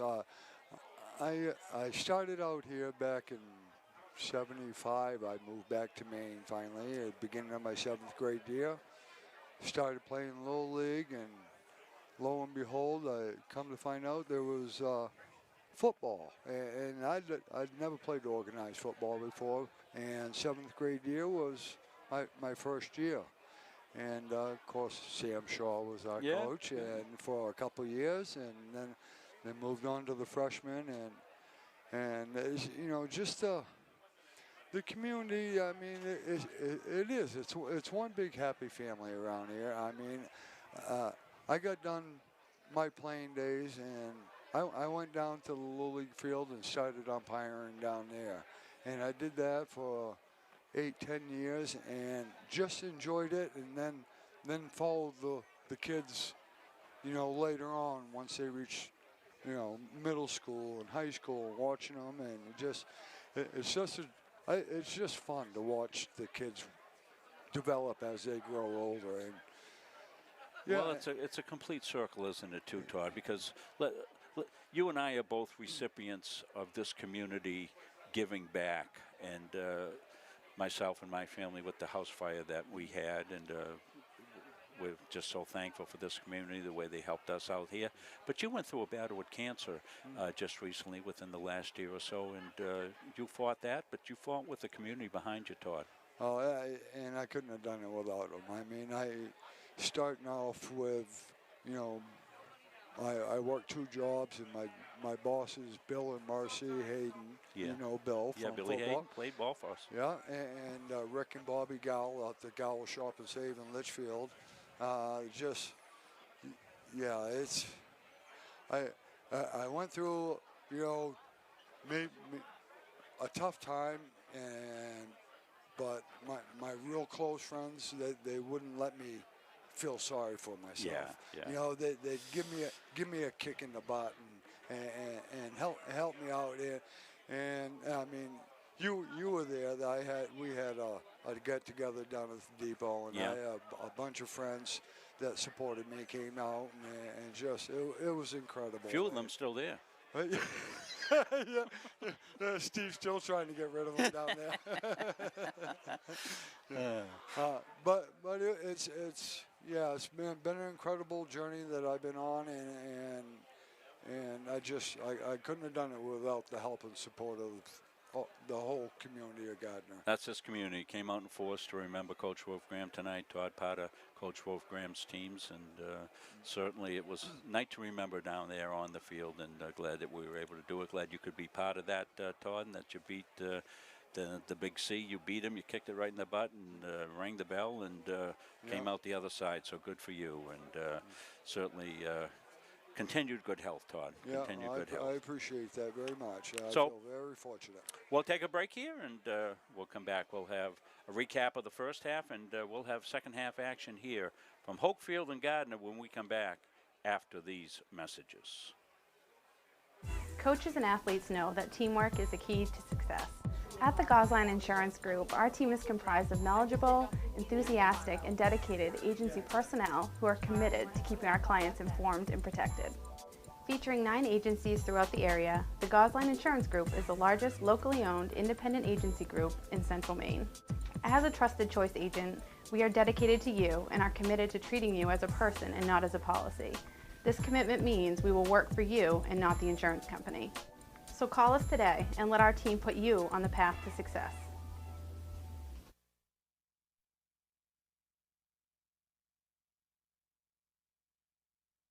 At Central Maine Community College, we are building things that last. We're investing in technology, new facilities, and offering more degree programs than ever before. You can get the traditional college experience at a fraction of the cost, and for some, it's even free. Wait, did she just say free? That's right, free tuition for Maine high school grads from 2022 to 2025. Set your goals and find your path at CMCC. Let's build a future together.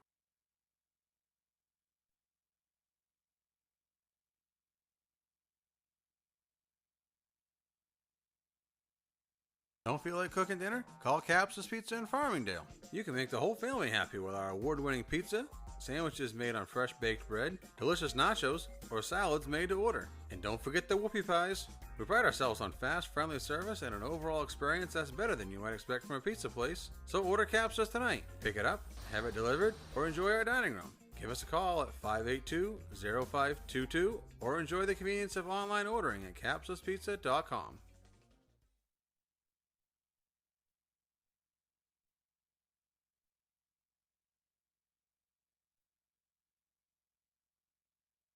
Is your annuity keeping up with your goals? The financial landscape is constantly evolving, and new annuity options are designed to offer more benefits, better flexibility, and improved growth potential.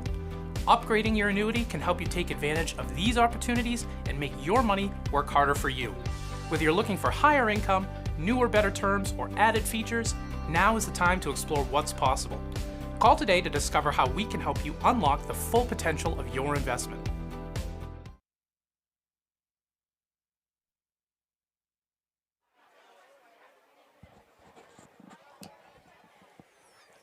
Well, let's take a look at the scoring summary here for the first half.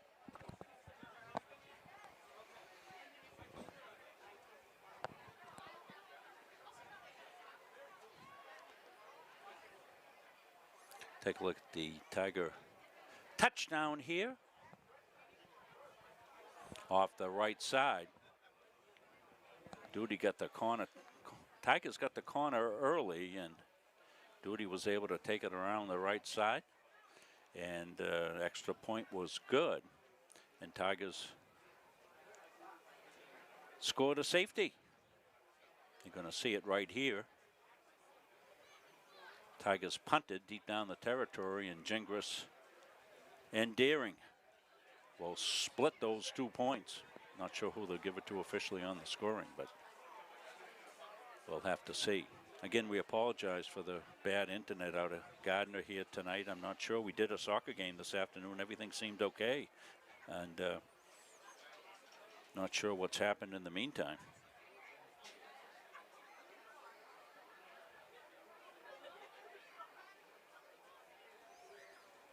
I want to thank Todd Johnson for coming on. Great interview with him. Todd came out and coached for us out to Oak Hill baseball. Yeah. One year. Yep.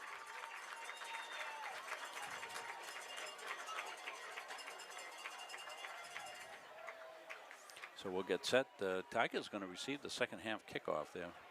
Get a 3-minute warm-up period here.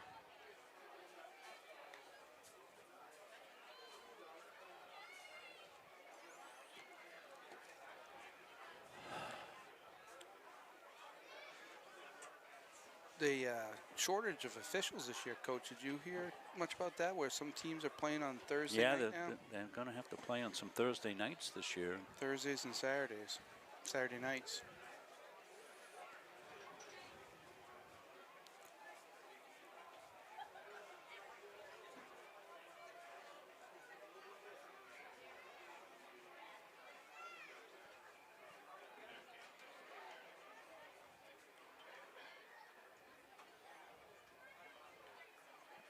Going to try to put a temporary scoreboard up here for the second half.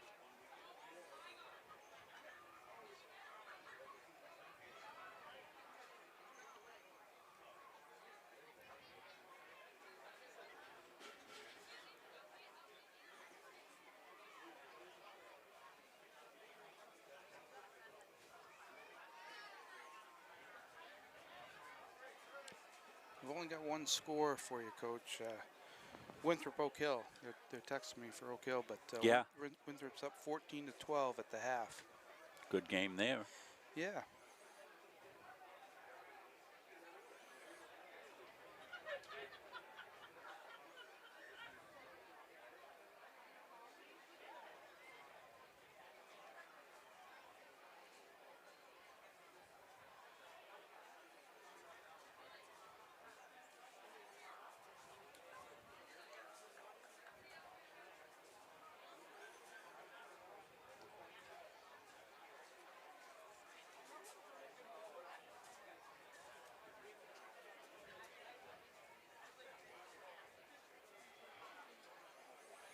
So we'll get a scoreboard up at least for people that tune in.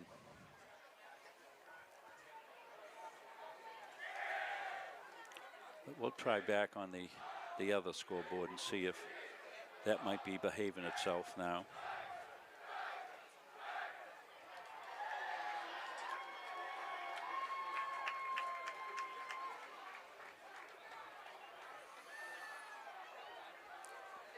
So we got the scoreboard back up.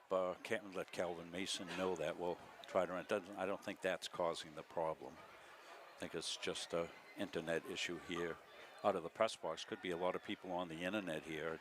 I was wondering if that might be the case with the crowd here tonight. Because Billy and I did soccer this afternoon, Jim, and it was no problem at all to run that soccer game. But here we're getting a lot of dropouts. Looking at the Tigers for next week, they go to Old Town next week. Yeah, they'll go to Old Town. Not sure if that'll be streamed. We won't be streaming it. I've got a game at Central Maine Community College. We are recording this game, so what we'll do is we're going to take Andy's recording, and we'll be able to put up a nice smooth copy of this at some point. Coney's up 35-0 according to Jason Murphy. Thanks, Jason. Bud Surgeon just sent me the same message. Coney 41-0. I thought that was going to be a close game over there. Yeah, they thought it might be. It was a pretty good matchup. Looks like Oceanside next week will host Foxcroft at their place. Yeah, that should be a good game as Foxcroft is coming down from D. Onside kick by Oceanside here. And Tigers will get good field position out of it, getting around on it smartly. Never take any chances when you get that. Eli Crook, veteran player that he is, said, hey, this one.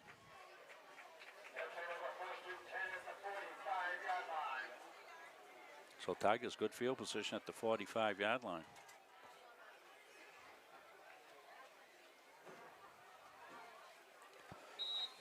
See if the Tigers start to try to attack the outside again a little bit. They had good success doing it. And they do. Come right back to it. Oceanside's ready for it too. Oh, But Chadwick for a couple of tackles. That's a good run and good face mask there. That's Duty on the run. I'm sorry. Duty came off the right side and crashed, boom, bang. That's a good run by Duty. Yeah, Oceanside was ready for it. Just Duty broke some tackles and made something out of nothing. Yeah, picked up 9 yards on that carry. So Yeah. 2nd and 1. Tigers would like to put together a drive here. Defense is playing well. Make it a 3-score game if they can. Chadwick's on the sidelines here. Duty, the running back, wheeling in motion. Ladour's going to keep and get swallowed up. He got met very quickly. Mario. Looked like they tried some counter action, which took a little long to develop. So going to lose yardage and put him at 3rd and 4 probably. Just underway here.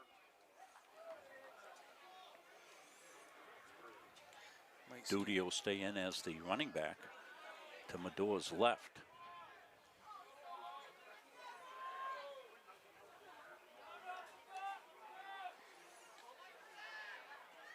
Looking over the middle and complete. Good diving catch. They're going to move the chains by Gingras. Henry went down and got it. Had to go low ball. Went down and got it. Looks like that middle behind the backers is open most of the night. Yeah, Coach Patrick Munzing was saying that their backers really play up tight, and they thought they could get in behind them and in front of the secondary, and that's exactly where Gingras went on that one. So 1st down, Tigers. Motion, Duty, cuts inside. Duty picks up a couple of yards.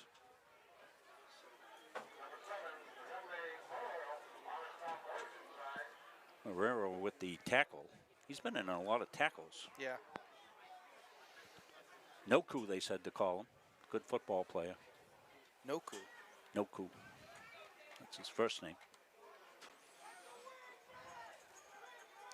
Duty stays in as a running back. And he'll get it left side.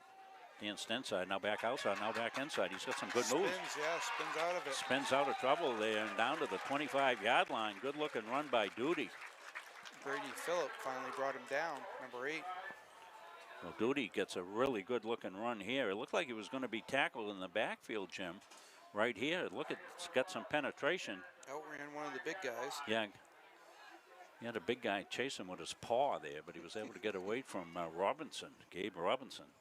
And you can see Duty finishes the run really well.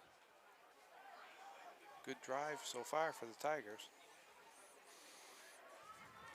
1st and 10. Will be in motion. Good cutback. Another tough run, finished strong by Duty, the sophomore, getting the bulk of the carries here. Gets up a little gingerly. Tackle by Phillip again. Number 8. He's going to pick up 9 there. It's been all Duty. He reads that cutback really well, Coach. Yeah, He's going to come off right now. Chadwick will come in. Well, it had been howdy doody time. Chadwick will come back in. They don't lose anything. They got those two guys. Chadwick will be to the right. Medora sends motion across. They want to throw. They do. In and out of the hands of Elliott on the little quick post.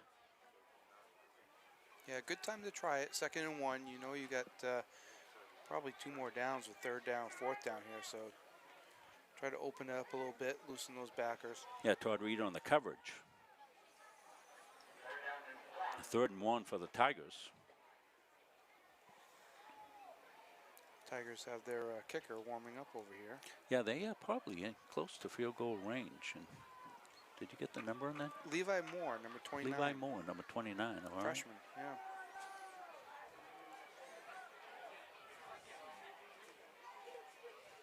Tigers want to throw. They're going in the end zone. They've got their man for a touchdown. Chase McGrain. 25-yard beautiful throw. I almost forget to hit the replay. I hope I get it. I'm probably only going to get the end of it. Yep, going to see just the very end of it. A beautiful throw. And McGrain. We've seen him down underneath a couple of times on it. That was what, a 25-yard touchdown pass. And Tigers now. Medora shows some real good composure there. He surely did. Stayed in the pocket, delivered a beautiful ball on a 3rd and shot. Yeah, he started up a seam and then he went to the corner, and Tigers have a little bit of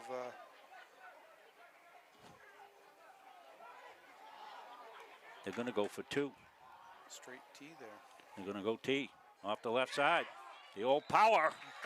Up and inside for the 2-point conversion. That makes it a 3-score game. Yeah, that was really clever by the Tigers. That's a formation that they have not shown at all.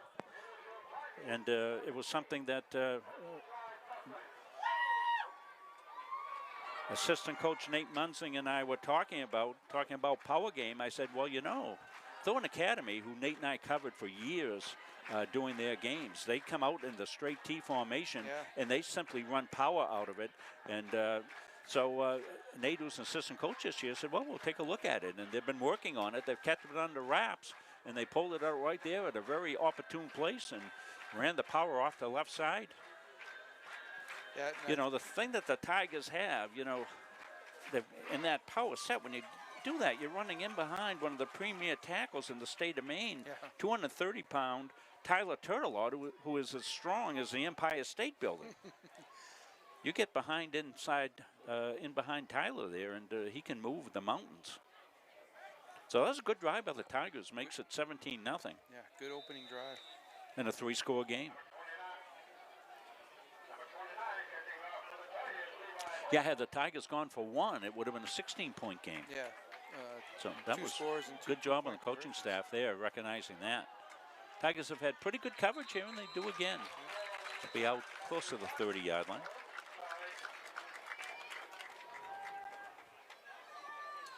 Well, at some point, Oceanside's got to open it up a little bit. Yeah, they're down 3 scores. 1st and 10 for Oceanside, 8:46 left. We're in the 3rd quarter.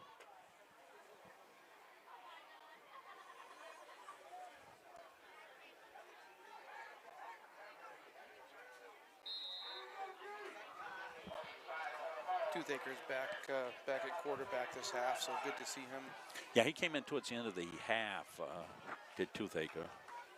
But we'll see if they open it up. They got wide receivers out here at the bottom of the screen here. Tigers' defense has been opportunistic. Quarterback keep. And not much there. Tigers have tackled really well, and we got something here. I'm not sure which way it's going. I think it's a little bit of extracurricular activity after the tackle, which... Toothaker on the tackle, Chadwick on the tackle.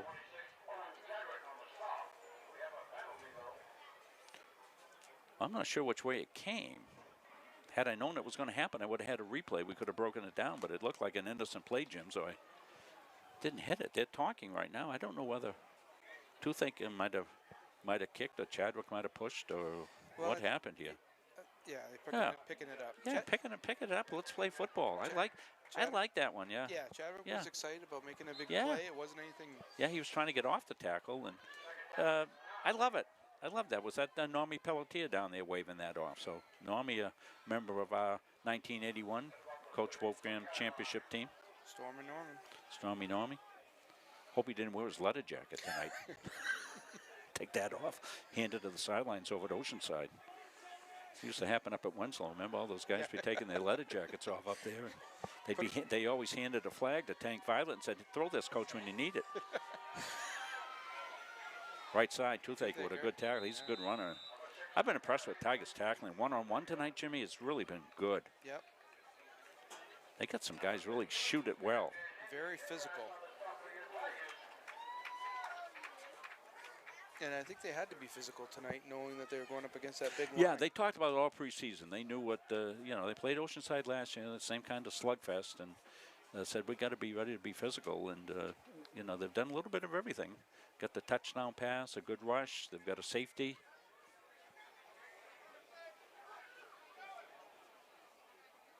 Oceanside's been pretty good with the football. They haven't turned it over. Tigers have one turnover. Odoa's got a turnover, but he's got a touchdown pass. Toothaker right side. Again dragged down. Going to get enough for the first down there. He's a good shifty so. little runner. Damian Papa Jr. with the tackle. Chadwick coming back in. Yeah, they might have, just said, hey, Owen, let's, play under control. There's a fine line between aggressiveness and, taking it over towards over-aggressiveness that gets you flagged. Yeah. You want to play hard up right to the whistle. Tigers have done that all night. They've really been swarming on defense, pitching a shutout. Oh. Nice pull that time on the read. Yep. Back off the right side comes Toothaker, and he put that ball right in, pulled it back out late, and Tigers said, well, we should give it to him. Somebody saying I would have had a tackle for loss. Yeah.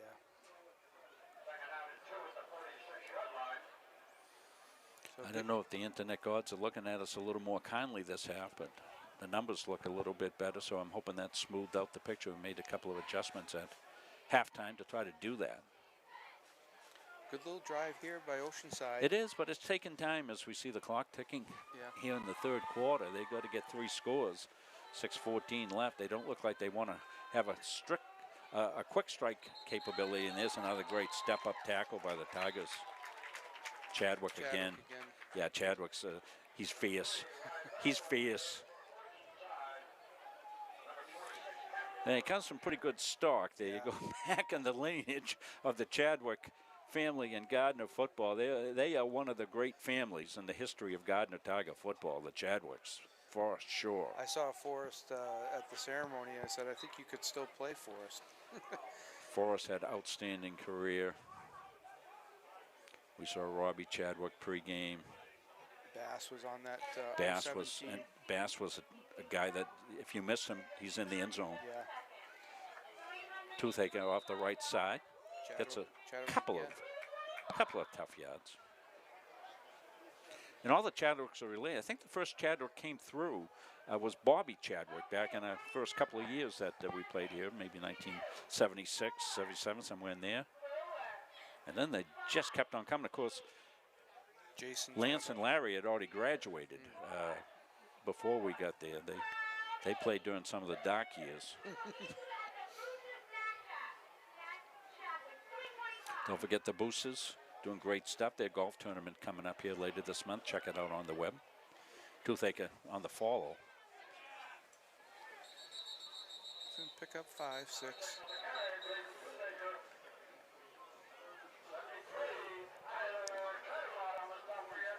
Turtle out on the start for the Tigers. And the big boys inside, daring in there as well. You see Pete Doobie, 22. Nate Munsing's been impressed with Peter and his tackling. Tough kid, he says.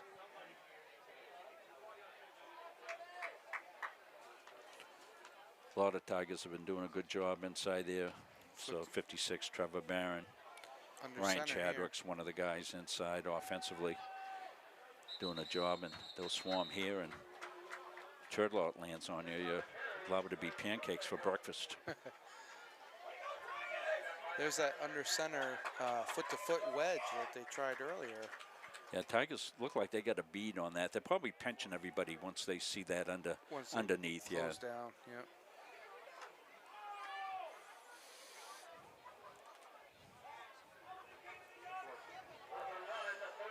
So it's 4th down and 1. We'll see if they come back up, and you can see the big guys they got up front there. Yeah.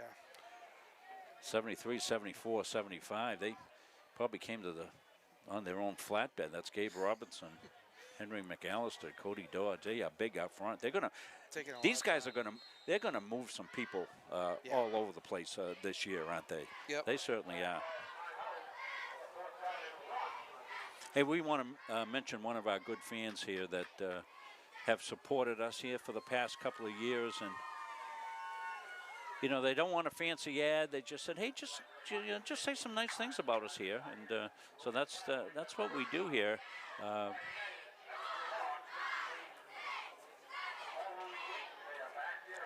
Trying to find the graphic here, Rob.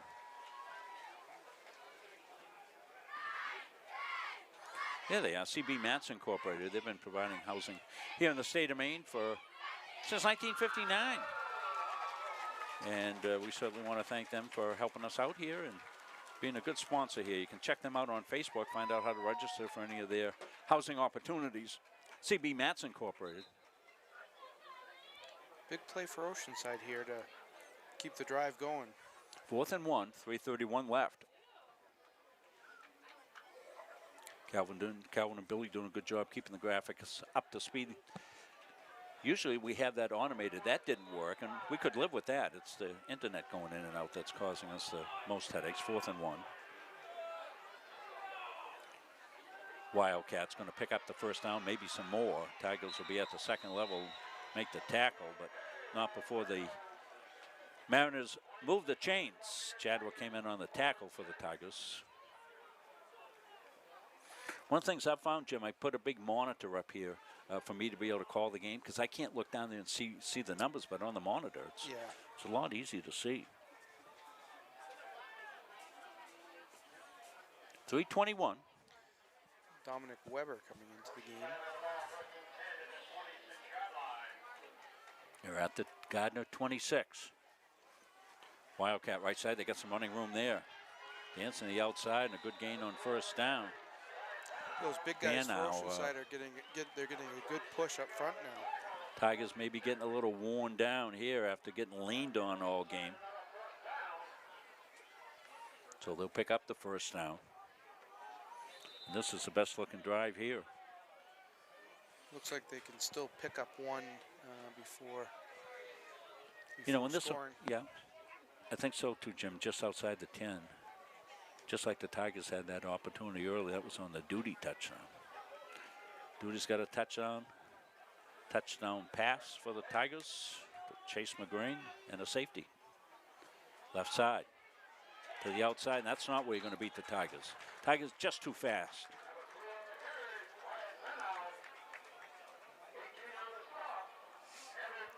Evan Whalen came up, made the stop, inside out, just ran it down. No gain on that one. It'd be 2nd down and 10 to go. Looks like he wanted to initially get inside the tackles again, but the D-line did a good job standing their ground, so he bounced it out, and that's where Gardiner's speed comes in. Tigers have been playing a bevy of kids inside. Connor Riddle, one of the kids inside right now. Young defensive lineman. They want to throw. And the sack by the Tigers. And that was Trevor Barron on the fly through for the sack for the Tigers. Barron with a big play there. It's going to make it 3rd down and 22. Barron's got great quickness.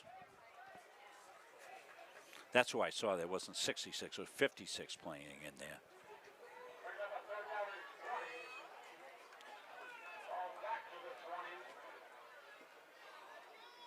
Barron, one of the three guys inside up front. Quarterback keep. Good size hole there. Yep, sure is. And pretty good run back to about the original line of scrimmage down inside the 11 to about the 10-yard line, which will bring up 4th down and 10. McGrain on the tackle for the Tigers. 48 seconds to go in the third quarter. Well, this has been a good drive, but it's taken a lot of time. And 4th down here. The keep. Tigers on it. That's Backside, it. Hello. yeah. Lights out. Jason Deering says, okay. Yeah, he came from the backside. He came too. backside on that. Let's see if we'll probably just see the tail end of this one. Gonna see it right here. See him come from the backside, Jimmy, as you saw him. And a good play by Deering. Just beat his man across his face, and Pat Caldwell on the sideline. I'm excited that his defense stepped up there on that one. That's a great play by one of his inside guys. And Pat made a lot of those back in his day. That was a good drive by Oceanside. They didn't capitalize on it, but they drove the field pretty well. Tigers bent, but they did not break, and that was something that Coach Wolfgram, you see the championship level, Coach Wolfgram, that's something that he talked about all the time. And the defense, bend but don't break. So Tigers get the formation set here.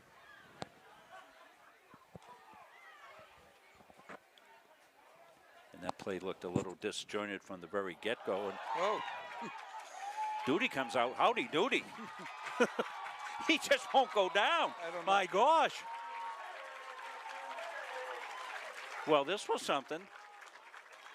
I've called this play over. Look at right here. Look at Duty. He's in the scrum. They let it go. There he is.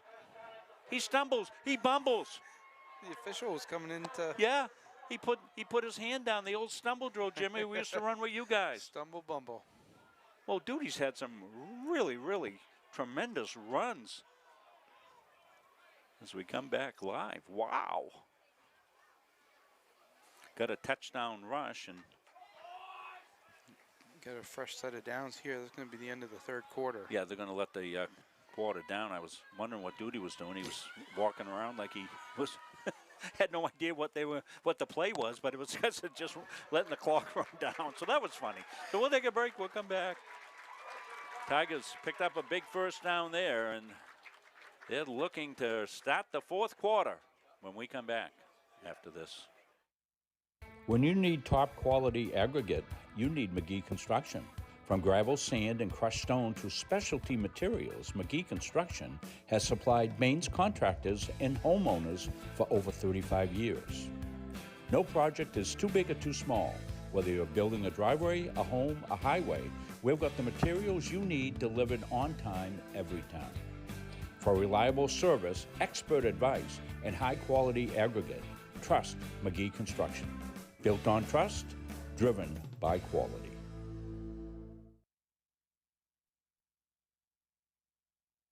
Having free college, it's awesome. I'm not going to have this weight of debt hanging over my shoulder. It's so nice to be able to not have to worry about that burden. So yeah, sets you up for success. Let you know about a big open house coming at Central Maine Community College, one of our fine sponsors. They will be having an open house and homecoming weekend on the 22nd of September. Calvin Mason, a proud graduate of Central Maine Community College. Working our graphics tonight, he and Bill Hasty doing that. Thank them. Andy Munzing on our game camera. And as I said, Andy's recording this, so we're going to have a good fresh copy to put up in place of this choppy version that is due to the internet in and out. Empty backfield. Might be jet. Yeah, they want to get it to Elliott. He wants to give some ground, and he does, and he gets a corner on the ground. He's got some blocks. He's on the far side, steps out of bounds, just short of midfield. Good looking run by the Tigers. Picked up about 15 there. We saw Elliott. It's almost like a punt return, Jimmy. Gave some ground there as he got out there to get the corner. Tigers have had good success on the outside all night. Yeah.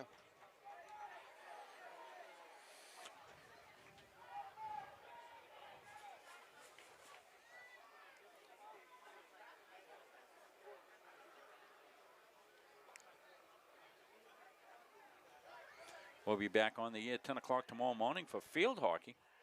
Coach McNally will join me. Pitch left side. Tigers looking to get the corner again. They get the downhill corner. They've been getting some outstanding stock blocks there. That was a good block by Tyler Turtle out there. Turtle just stayed with it, and Duty's trying to help the official. And I think they got him.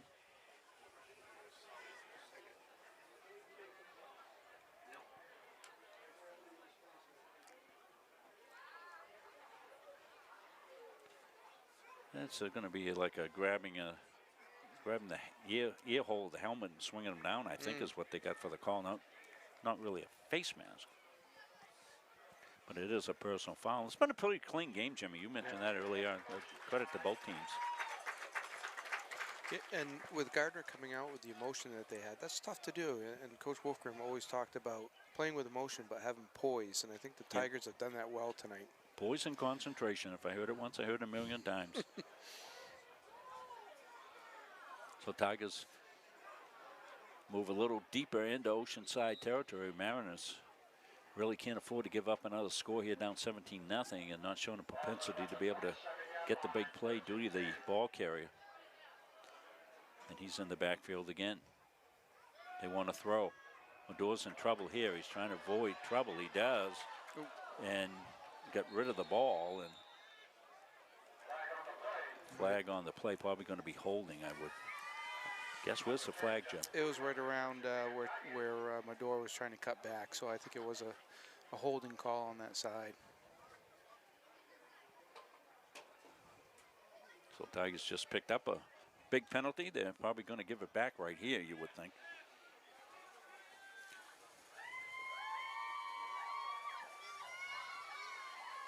Norm Pelletier, the umpire, called that. He's usually the guy that would call holding, pushing the back, I think. Yeah, I think it was probably as Medore tried to scramble away. So.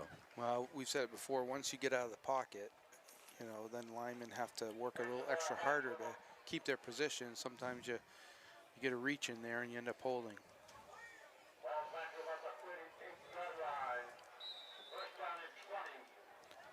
So just underway here in the fourth quarter. Tigers looking for the knockout punch on this drive. They're inside the 40-yard line, but they've got some work to do here as it's 1st and 20. Medore all the way at quarterback. They want to run the toss. Can they get the edge again? They do. Duty makes a man miss inside down to the 30-yard line. Got his helmet ripped off. He's going to have to go out. Tigers aren't getting a great push-up field, but they're getting great position. Yes. And the backs are reading it really well and getting to the outside and making reads. Picked up 7 there. It's going to bring up a 2nd and 13. Tigers in 4-down territory. They do have the capability of a field goal if they get into field goal range. Not sure what that range is.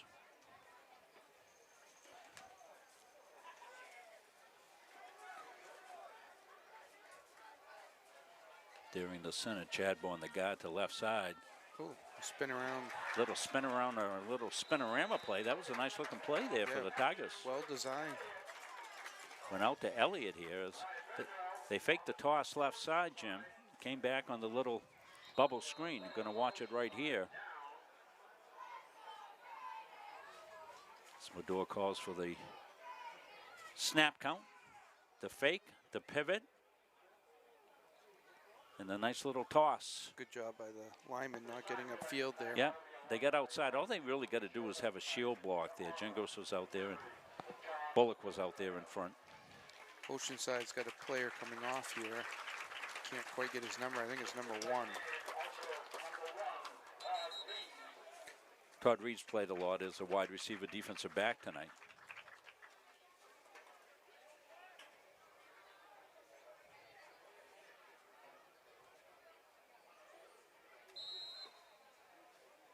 So Tigers came over the sideline during the injury timeout. Duty will be the ball carrier here. He and Chadwick have split duties. Of course, Chadwick's been playing a very physical game at linebacker. Peter Dewey on the left wing, blocking back. Little fake.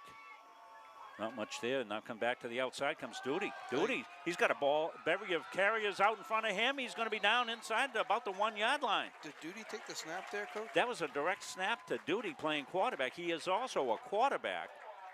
Hasn't seen it much so far tonight, but they directly snapped the ball to him. And look at the Tigers stay on their blocks and really do a tremendous job there. They're working upfield. And it almost looked like he was gonna score it. He'd gone outside, but he's shivering and shaking and baking down inside the 1 yard line. Yeah, Brady Phillip didn't give up on the play from Oceanside and got him before he could score. The Tigers go off the left side, full house backfield. They'll go right side now and delayed and inside.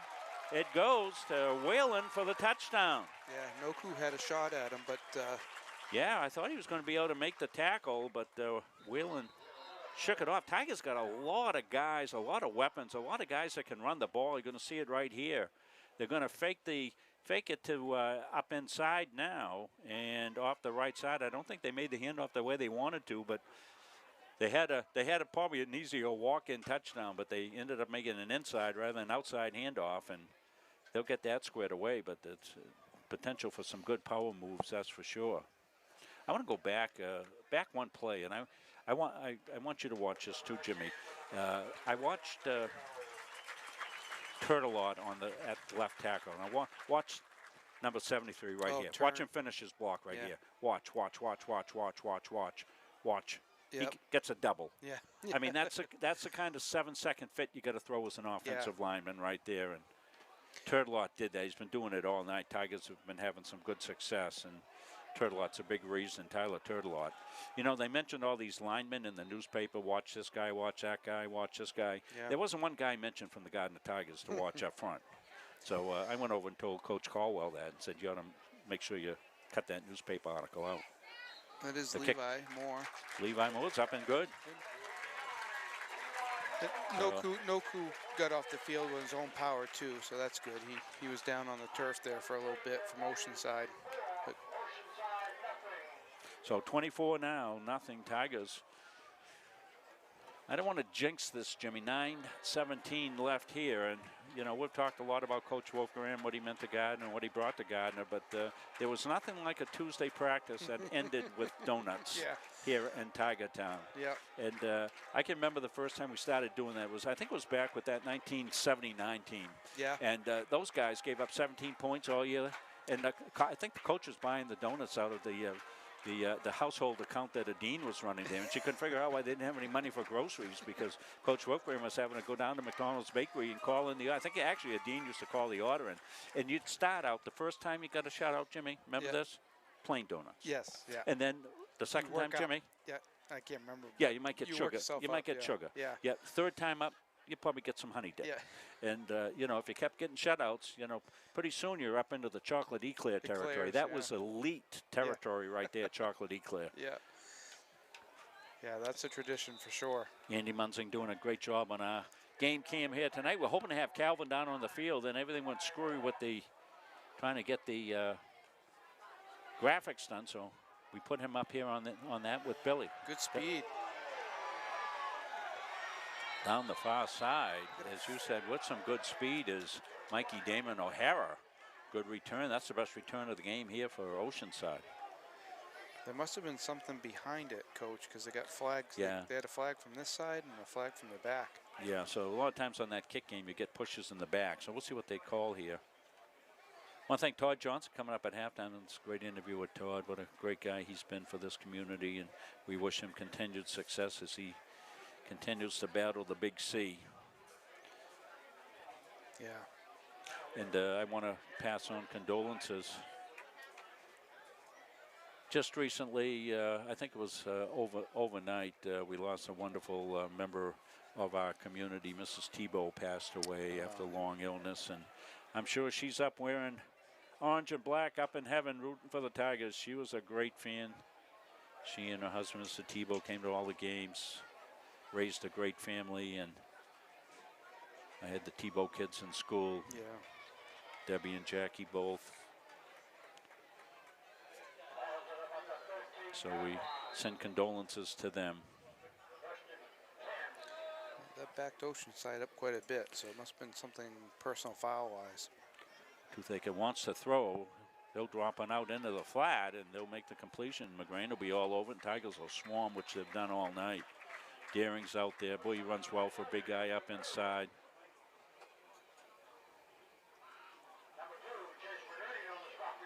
Lots of Tigers there. Those inside guys not only playing the power game inside, but you saw Evan Bullock running out there as well. Evan looks like a mad stork out there running around out there. He's everywhere. Things flailing. Oh, my gosh.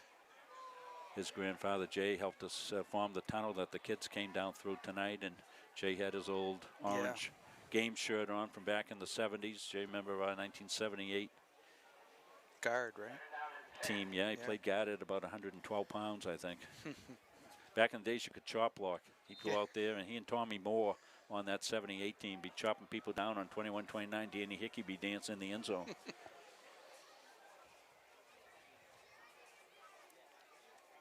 Delay handoff. Tigers have won the forcing unit battle there, and they're all on top of things.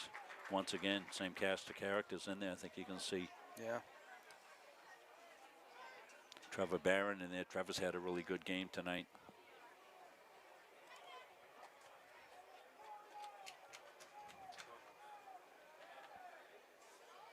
Third down and 12.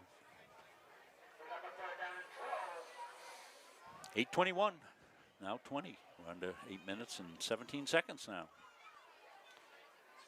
Calvin picking up on the graphics fast. Good to have a smart kid that knows what he's doing there with computers. Calvin said, I don't know what this is, but I'll give it a shot. Thrown down the right side and complete. And this is the problem that Oceanside's going to find themselves in, Jim. I mean, they're a really good power, and they're going to bully some teams. Yeah. You know, they are really going to bully teams with this pound it, grind it attack. But when they get behind, as they are now, to air it out a little bit difficult. And you know, that's the type of offense that Sam Weiss wants to run here with his kids. Coach Weiss from a terrific football family. His brother Darryl was a long-time high school coach, and then he moved down to Bates. He actually coached down at Bates with Nate Munzing, who's on the staff here this year.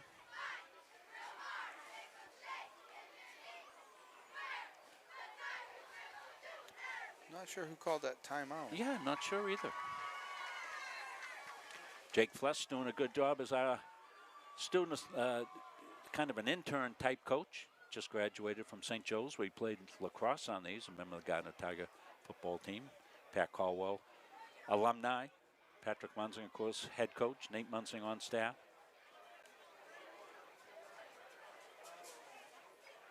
Derek Sessions is the offensive coordinator this year. They were telling me Derek, from his high school days in Maryland, went like 7 years of playing football all the way up through the stages, never lost a game. Derek started for the University of Maine, and he's full-time on the staff as the offensive coordinator this year. Wow. Kevin Averill, volunteer assistant coach. Jordan Hersom down there. And Jordan is on staff as a staff member in the school. And you know, you take a look at the success of the assistant coaches. We talked about Derek playing at the highest levels. He actually got a pro tryout. Head coach Patrick Munzing, a Fitzpatrick finalist. Jordan Hersom, Fitzpatrick winner. Pat Caldwell, all-state as an offensive lineman in the 90s for us. Nate Munzing was Pine Tree Conference Player of the Year his senior year. So some pretty good success with those assistant coaches passing it on to these kids. And the word is that they just love these kids. These kids are playing hard. They're practicing hard. They're good in the classroom. They're, you can see, you know, please and thank you, and really a lot of good things. And you know what that goes back to, Jimmy? Parents families. Yeah. Absolutely. Yeah. And so I congratulate all the parents as well. They've got these kids right, and a lot of them played ball for us back in the day. Yeah. Mike Turtelot, his son Tyler, Chadwick's have already mentioned. Jason was a great player in the mid-90s for us. Whalen. Mike Madore. Nobody could scamper like Mikey. Yeah. To fake to duty. They want to go down the middle. They've got their guy wide open. It's McGrain. He's at the 10, 5, touchdown Tiger! 45 yards. 45-yard touchdown catch. I got so excited I didn't hit the replay button. I'm doing production tonight, which is, you know, as I said, you're going to see the end of it.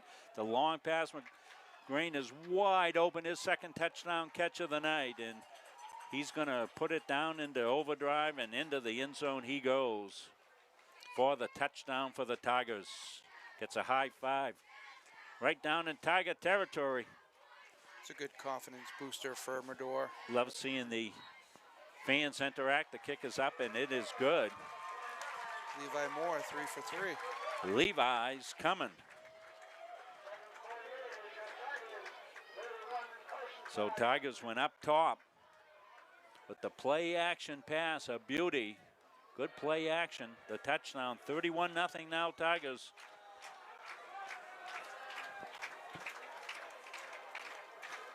Two touchdown passes for Isaac Maduro in his debut. He's a sophomore.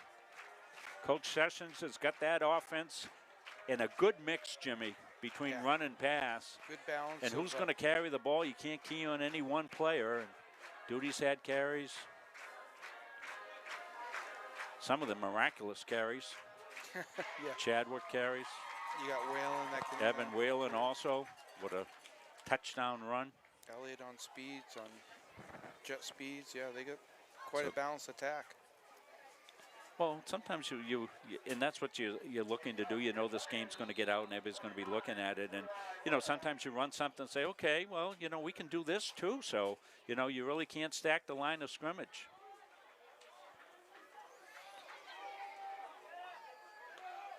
Return coming here to the near side is Damon O'Hara. He'll get tripped up. Sophomore, yeah.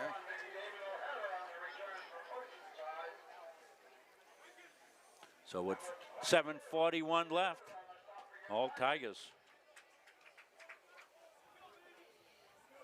Might see them mix in some young guys, get them some game experience. Looks like 9-0 at the half, correct? That was the halftime score, so Tigers exploded here in the second half. Lead at 31-0 over Oceanside. So if you haven't been following along, the Tigers are back where their numbers put them, which is in Class C. The last couple of years we've been playing up in the old, I call it the old Pine Tree Conference, up in Class B with Coney and Messalonsky and Lawrence and those schools.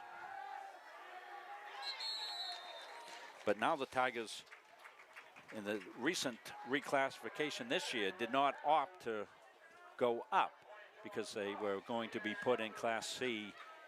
Well, there is no Class C North. There's one Class C league. One full class. Had they gone in before, they would have gone to Class C South, and that would have made it a little bit more difficult with travel and stuff. But their schedule is pretty good. Got to go to Old Town. That's not an easy trip. They'll go there next week. Yeah.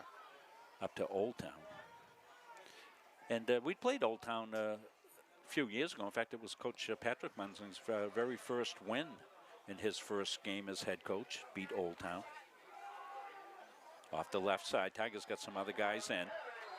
And this is where it gets a little tricky on the donuts. I can remember one time, Jimmy, we were up like 36-0, and I started putting kids in, and they started driving down the field, and the crowd who knows about donuts here back in the day started hooting and hollering and booing Coach Munsing for putting the guys in to give him a chance to play. Yeah. They were booing me. I said, "This is a tough crowd." Donuts are a big thing. Holy cow. You know, the one thing, not that I ever want to have to do something like this again, but I wish we could have got a post-game reception for everybody, because I didn't get to see everybody that I want to see. The ball's out.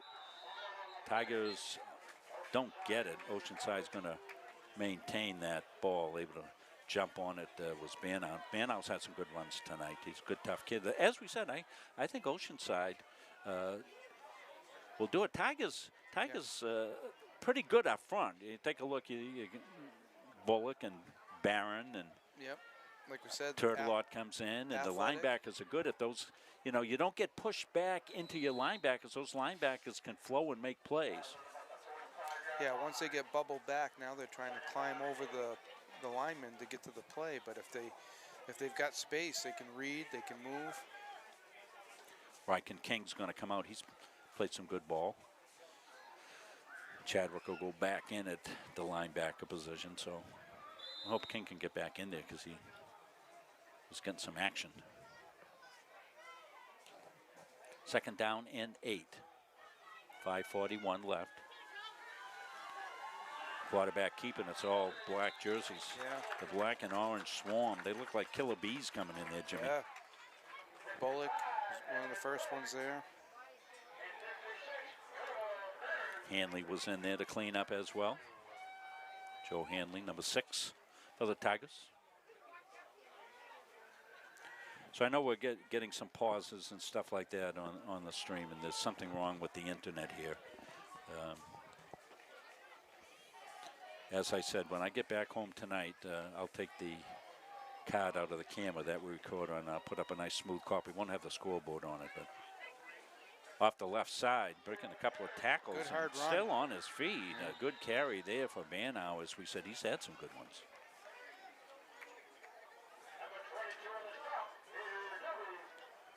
Yeah, you know, Peter Dury tackle. Offense always takes a little longer to develop, so I think Oceanside's going to be okay once they are able to establish that run game. And flesh out the pass game a little bit. There's potential there. As you said, they've got some big guys out there. They haven't been able to get it out to them, but Chadwick will come off. And Tigers are coming. And one of the 4th down, yeah. first time that they've been caught on that hard count. Well, first offsides or false start Yes. all game Yep. by either team. Yeah, and that's really pretty good for a first game, First Jim, game, for sure. yeah.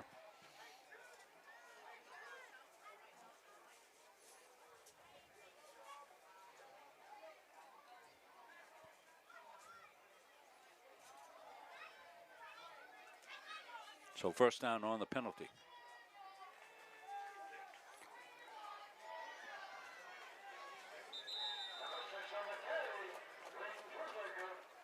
Toothaker on the carry, Gingras on the tackle, coming up from his corner position.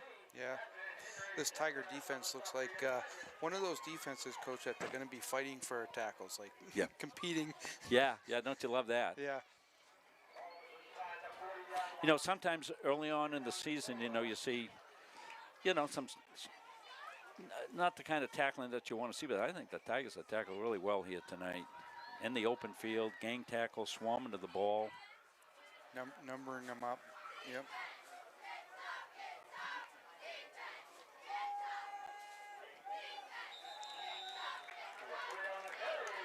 Looks like he wanted to pull that, but If you talk to, talking about the defensive staff, head coach Patrick Munzing and assistant coach Nate Munzing, you can don't ask the old coach, ask Matt Brown. He'll tell you that in the history of Gardiner football, those are the 2 best linebackers ever played for Gardiner football. Those 2 guys. and there's been some good ones. So they know how to coach that. Down the field it goes. Long pass just out of the hands. That was a pretty well executed play. Yeah. Tigers came in a little late on the coverage with Weber there, but that was a pass that was well executed.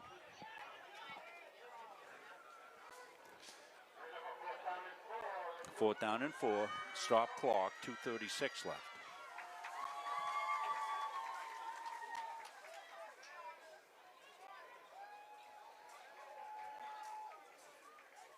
We'll be back at it.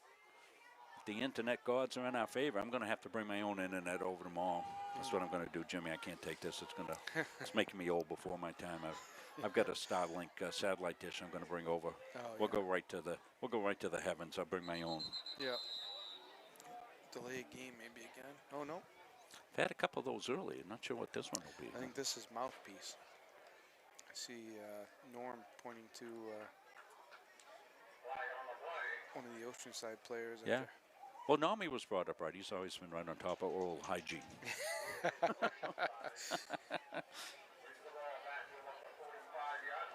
I got a funny story about Norm back in his 1981 team. He was the middle guard. We're putting in punt rush, the block, and I was back as the punter. And Norm, of course, had his head down. He come flying through, and every single time I get the punt off, because what I was doing is I wasn't punting it, I was throwing it and then hiding the ball on him. And Coach Wolfgram caught on to what I was doing and started getting on Norm and said, "Come on, Norm, come on, Norm."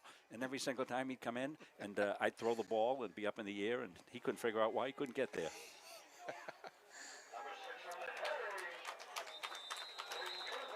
Toothache has done a good job on ball security tonight, Jimmy. Yeah. I mean, he's taken some licks. Yeah. He really has, and he's protected the ball well. In some group tackles, not, sometimes one guy goes in for the tackle, another guy goes in for the ball, but he's had 4 or 5 guys on him at a time. Flag came in from the side, and it's already been waved off. Yep. A couple times they've done that. That's really good. That's Doug Gilbert, the white hat tonight. Yeah, Doug, one of the veteran referees. So Tigers are going to take over on the change of downs. And I think we'll probably just see Tigers stay pedestrian, run this out with 2 minutes left. And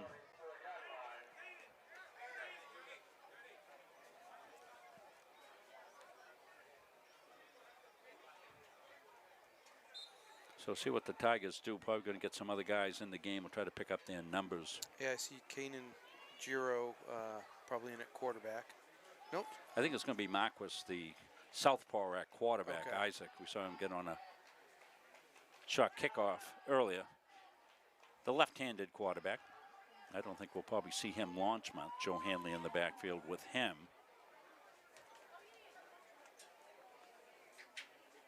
Joe, the senior running back. Get him some carries here. Fake Marquis will keep it. And down he goes. Just run the ball up the middle to click the time. And no need for Oceanside to use any timeouts or anything here. I don't think we'll just probably let this tick out. Oceanside getting some young guys in as well. Yep, they'll be able to get some of their. They have a short roster, so I'm not sure they'll be having a JV game at all. I think the Tigers play Coney in a JV game earlier this week.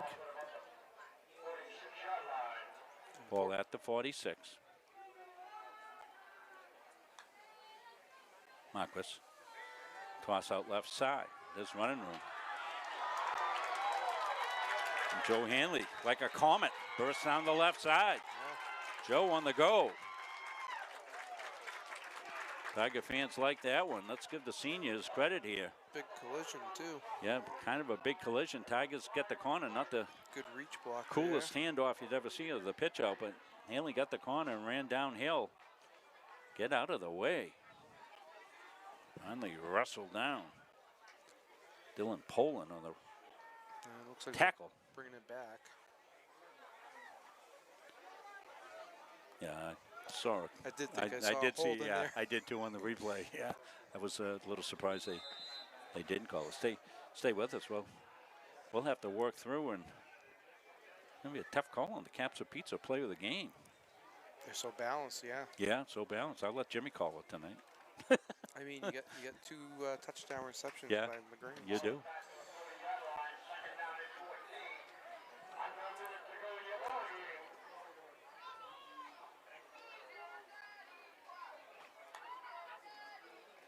Pitch out.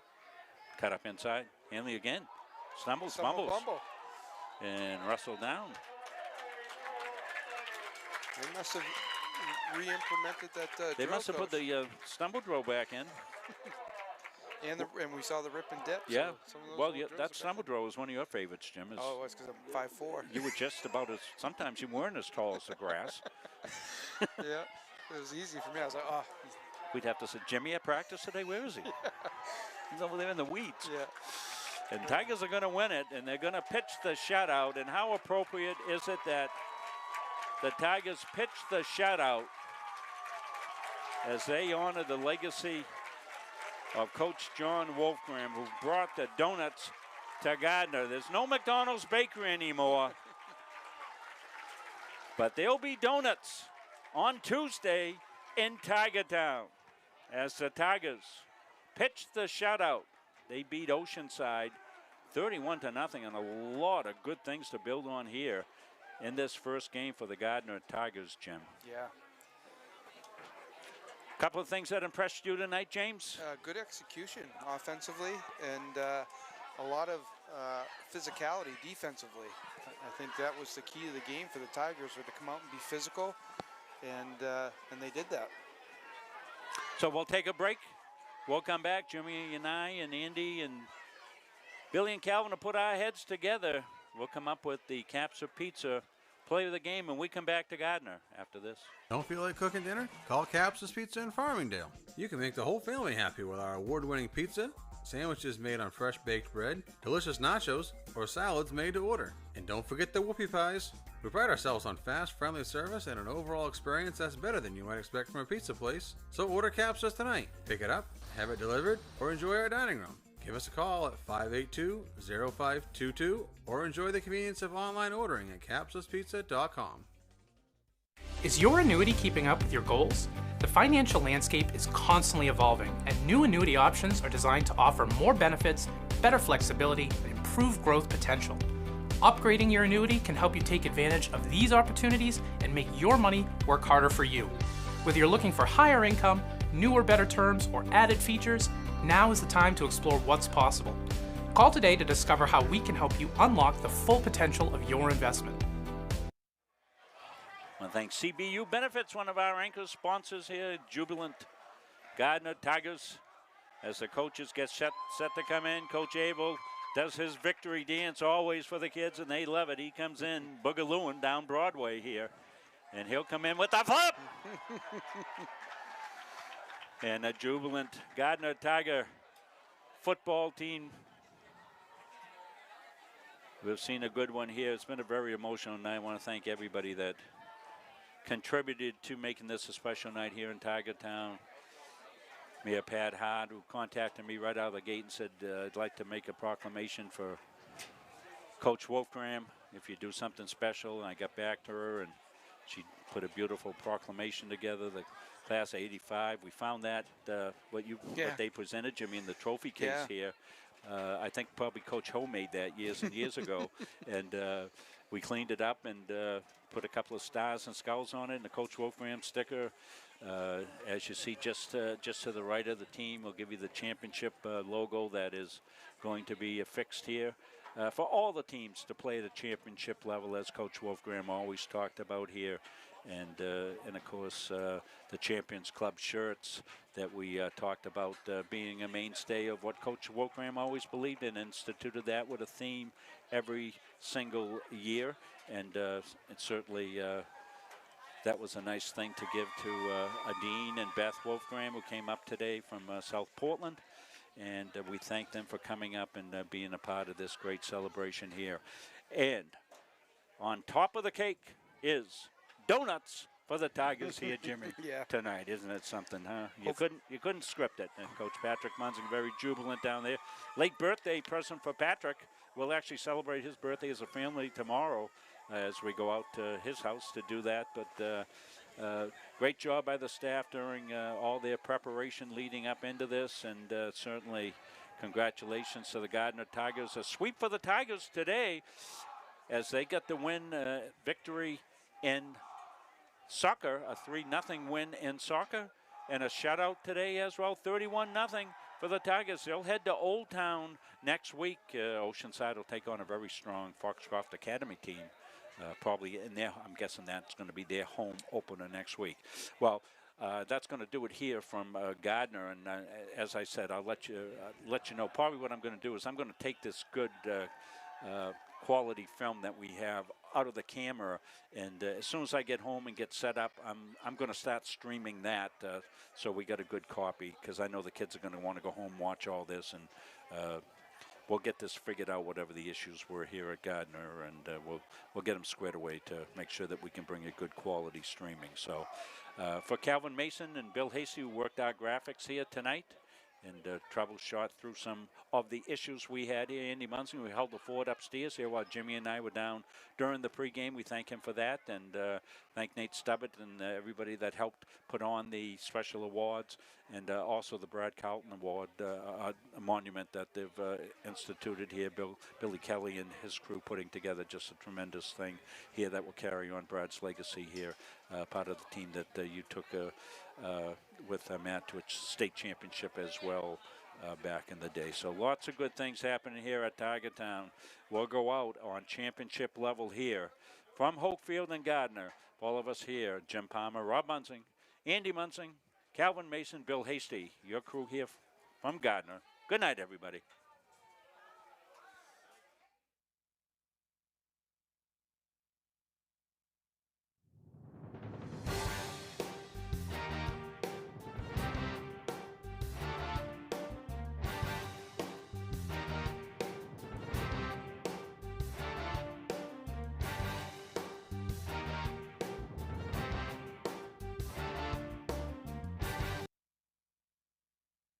Whoa, they just reminded me. We forgot the Caps of Pizza play of the game. Rob back. Hope you didn't go anywhere.